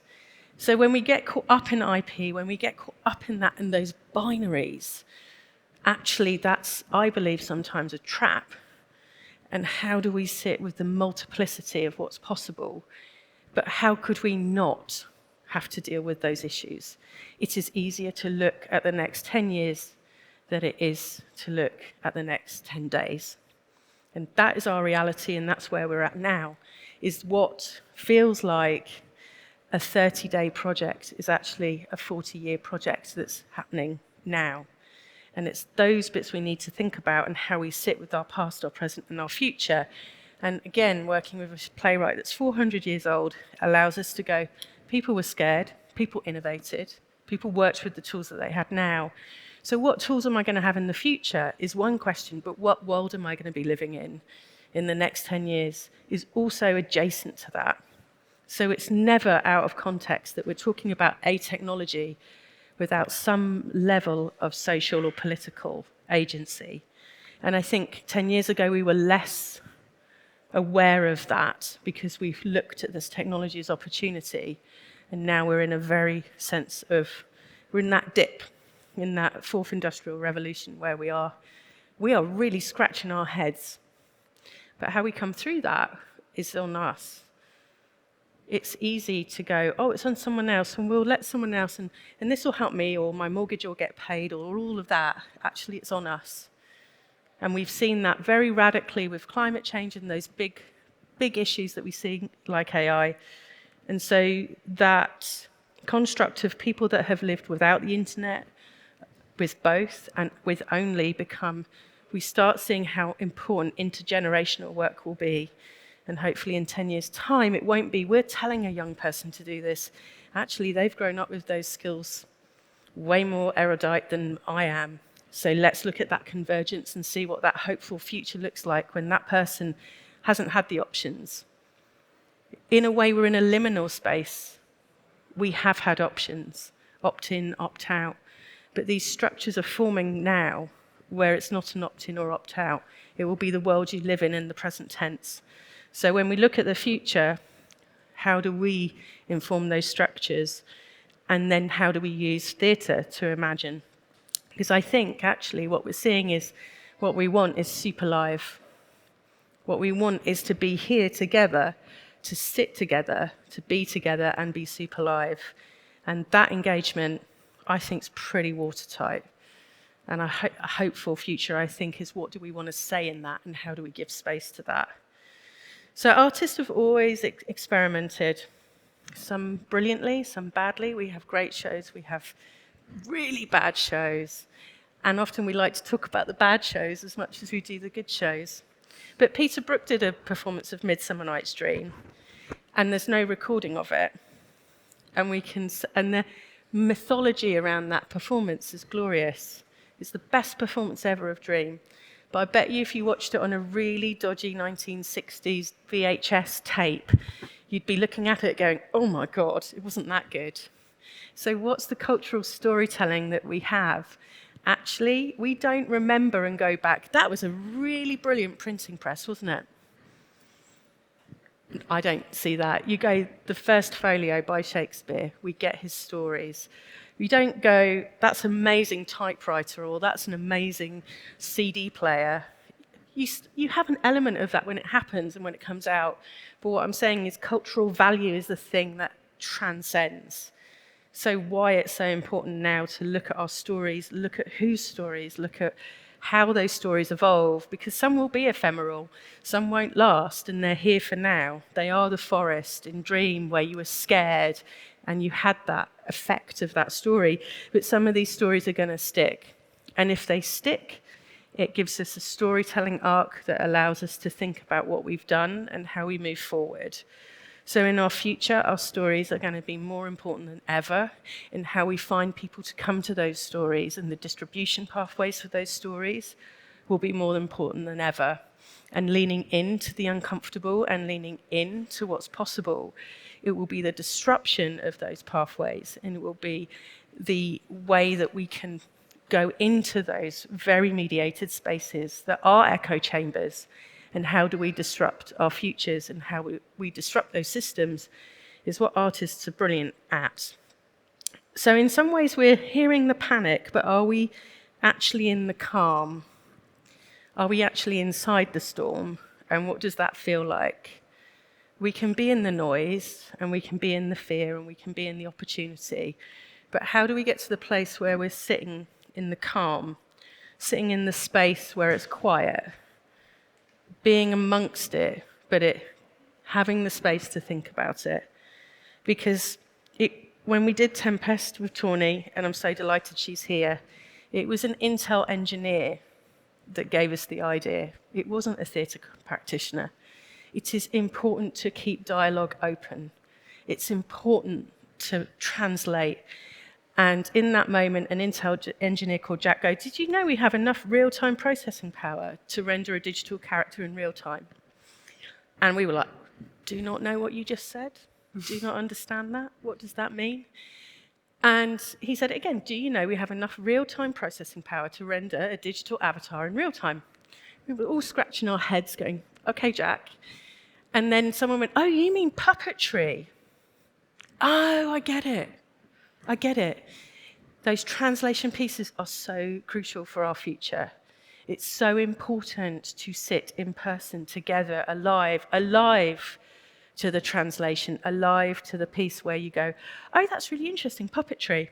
And that's where it starts. And that's where it begins. And that's where we can start to imagine, because we are going to have to imagine ourselves out of this moment that's here to be able to get to there. And artists and engineers and technologists coming together are our hopeful future. But if we keep just talking at each other, like without that translation and without that interface, we'll miss those beats. Because when we went into that collaboration and we worked that through, we used those game engines, we worked with engine programmers, we worked with craft, we worked with actors. You started to get the data of that and what's possible. And another moment was when we looked at the character of Ariel in Shakespeare's play, we couldn't get him to look or feel like a puppet or a character. And it wasn't until our designer went, could you just turn off gravity in the game engine? And they went, we don't know, that's not what you do. Because their craft had taught them to do the certain thing. And it was like, no, you don't turn off gravity. You don't turn it off. And he was like, could we just? And actually, it took them a week before they agreed to turn off gravity. And when they did, the character evolved. Because in theatre, it's not photorealism. We're not giving you an accurate image of a avatar, a character. We are allowing you to fill in the gaps. We are allowing your imagination to fill in the gaps, and we're allowing you to participate in that. Ariel had no feet. He didn't need gravity. And as soon as that happened, he unlocked the character that he was meant to be, and we started to believe in him. So the future, I believe, is in the gaps. The future, I believe, is in the translation. The future is about craft. It is about giving space. And it is about not letting these technologies just do what you have been told to do. And also not letting the craft, or the form, just being what you have been told to do. And to achieve that, our futures need to be curious, they need to be open, and they need to have permission. And if we can get our stories now and our places safe for that hopeful future, without those absolutes, without telling people how it is, and have terrible shows and amazing shows, and that multiplicity of that, we are going to find our way through. And that is what I think the future, I hope, looks like. There we go. Wonderful. Yes, thank you. Thank you. I was making notes like crazy. I really love that. And I mean, what sticks to me at the very end of this conference, to make my own wrap-up, from what you said, is like the importance of stories and narrative, the importance of being together, to not stop the dialogue, and to have a safe place, as you said at the end, to continue to explore. Thank you so much, Sarah. It was really brilliant. Thank you. And to all of you, we are at the end of the day. Thank you. Who stayed the whole day?